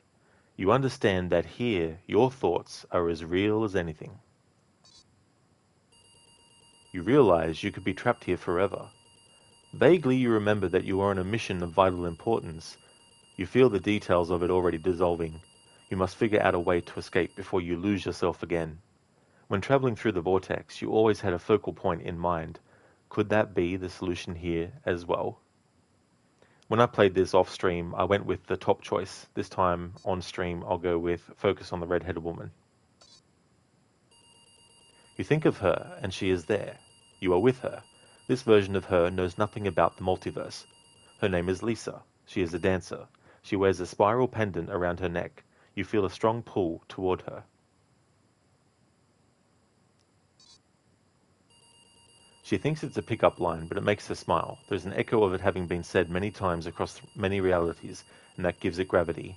Not long after, you are a couple. You are head over heels happy, but what you experienced in the multiverse still haunts you. You pack your REC equipment in a box and take it down to the basement. You run into a janitor with a strong accent and a friendly face. You find yourself trusting him. He promises to keep the box safe for you. Soon, the madness of your adventure across the multiverse starts to seem like a dream. Your life with Lisa is now your reality. So because of choosing something different, I haven't seen what all this text actually says, which means in a future playthrough, it'd probably be good to actually just, show the differences. But anyway, you return to your acting work, but stay away from video games. You love Lisa, but you don't get to spend a lot of time together. You are both busy. She trains hard. She has a big dance production in the works. You can tell she is very tired, but not doing well. She's having trouble with her ankle. She asks for your advice. Should she cancel her new show or push on? Well, I mean, I don't know which to choose, really. Because, advising to cancel would mean that the ankle has time to heal, but what is the trouble with the ankle, Encouraging to push on could cause more damage. I'll just go with the top one. You advise her to cancel and look after her health. There will be other shows. She cancels her show, disappointed, and collapses. She's burned out, more tired than either of you had realized. She needs to rest. Her ankle will heal. She thanks you for being there for her, but you can tell she is disappointed. Grace, if she pushes through potential permanent injury, that's true, when something is a small inconvenience like that, it might be just some small amount of pain. You might think, it's just a little bit of pain, it'll be fine. But ignoring that could end up having, worse consequences down the line. You give her space, but as time goes on, she grows increasingly distant. You fear she resents you. You feel you both need a break away from the city. You surprise her with a rented cabin on an island in a breathtaking caldera lake in the Pacific Northwest. You tell yourselves you can rest here. You think you can be happy here. That's so awesome. They're lines in Alan Wake 1. I'd have to say, I've been thinking about it while doing this playthrough of these DLC. I kind of want to say I prefer Alan Wake 1 to 2. The more that I play this. Not that I don't like Alan Wake 2 at all, or anything like that, but the more I play Alan Wake 2, the more I think I like the first one better. But yeah, this is referencing Cauldron Lake. And the dialogue there, you tell yourselves you can rest here. You think you can be happy here. I think Alan says, I told myself that we could rest here. That we could be happy here. Or something along those lines. Grace, but not you speaking from experience or anything. Yeah, I mean, sometimes we think, it'll be fine. But then later, the thing is like, it's not going to be fine, is it? She says she loves you too. That night she wakes up to a terrible nightmare. She is distressed, but eventually calms down in your arms. The nightmare comes every night after that. Her description of the dream is eerily familiar to you. In it, she is aware of the multiverse, the many versions of you and her. The memories come flooding back. In her dreams, you are murdered again and again. She doesn't want to sleep anymore. You are worried. You tell her the truth about the multiverse. Her dreams have felt so real that she immediately believes what you tell her. She is furious at you for keeping this from her. She can't believe you forgot. How could anyone possibly forget something like this? You have to wonder yourself. From then on, she becomes obsessed about the multiverse. That's all she wants to talk about, determined to learn anything she can. One night, you gasp awake. She is not there. She has left a note. From outside, you hear her talking with a man with a strong accent. He sounds familiar, even if you can't quite place it. Opening the note, you hear a Luna Vista TV triggered, the sound of the vortex between worlds. Somehow, she has your PRS, the one you gave to the janitor for safekeeping half a continent away. In her note, she writes that she has gone to find her destiny in the multiverse. Inside the note is her spiral pendant. You pick up her spiral pendant. You realize you have lost your way, forgotten your mission and your goal. You have drifted off course, carried by the currents of your hopes and ideas in this conceptual reality. You frown, trying to remember where you were trying to go. What was your mission? You look for it, shifting through your thoughts. It comes to you with a jolt. You were trying to find your way to the Master of Many Worlds. There was something about a door. With that, a door begins to come into focus. You realize it is missing something.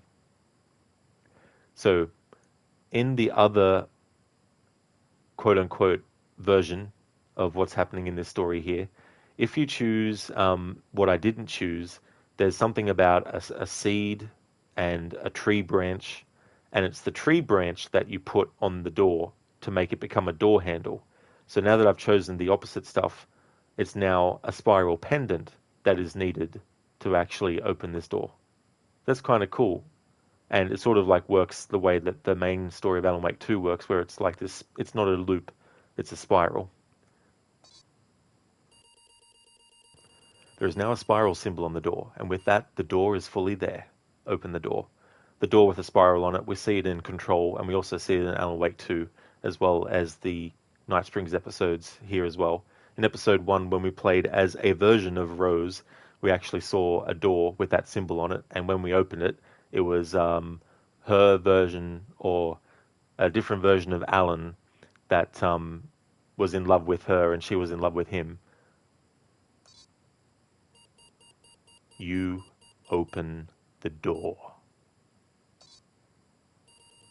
You step inside and stand in a room with a man, the Master of Many Worlds, sitting behind a desk, typing, turning concepts and ideas into words, shaping this reality. He lifts his head.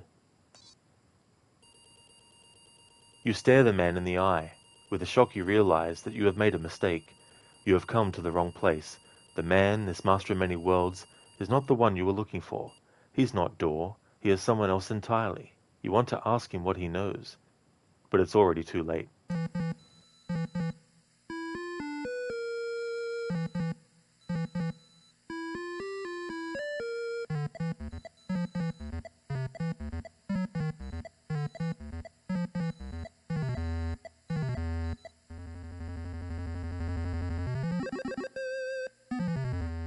We have witnessed a case of mistaken identity. But in the vastness of the multiverse, with an endless number of versions of ourselves, what is identity anyway? Can there be more than one master of many worlds? Or did our hero take a wrong turn somewhere along the way? Was this particular journey precisely what was needed to make him the one he was meant to become? One thing is certain. I am your host, the one and only Warland Door. And this is Night Springs.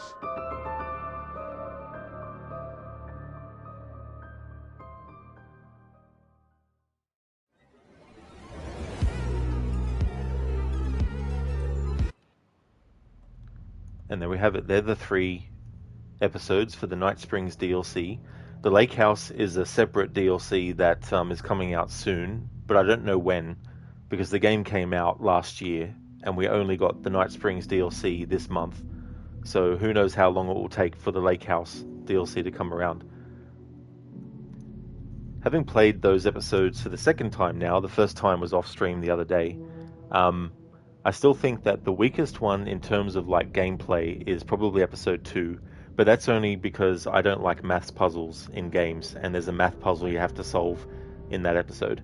But everything else about the episode was cool. It was great to actually play as, even though it's not actually Jesse Faden from Control, we actually do play as a version of her in episode 2. So that was cool and everything, and to have Courtney Hope reprise the role for this too. And the first episode, I'm sort of a bit mixed on it. It's quite funny, especially because of Rose, and the version of her is, the original version of Rose was also infatuated with Alan Wake as a writer, but this version of Rose is actually not just loving him from afar or something. The writer who isn't Alan in episode 1 of Night Springs, but is just another version of him, is also in love with her as well, So I like how this Night Springs DLC plays with the references and things of Alan Wake, and it makes me even more want to actually see in the Alan Wake series that they actually do some Night Springs episodes as the full episode of the Alan Wake series. Casper, if you want to stream something short, it could be American Nightmare to stick to the same theme, and it's short too. Yeah, that is true. But let's have a test. While I've got this stream going, I'll test stream elements in terms of like parting the bot and rejoining it and see if it's actually fixed. Because when I was doing it earlier, when I would separate the bot from the channel and then try to connect it again, it would say could not do it, and then when I refreshed it and looked, it had done it, but it still didn't actually work. Alright, so I'll part the bot again. Join. Okay, successfully joined your channel. Excellent.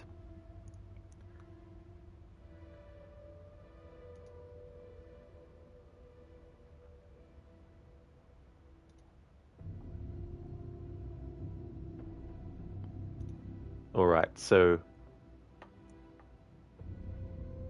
there we go. It's finally working. Excellent. Alright, so let me see. It's almost 10 p.m.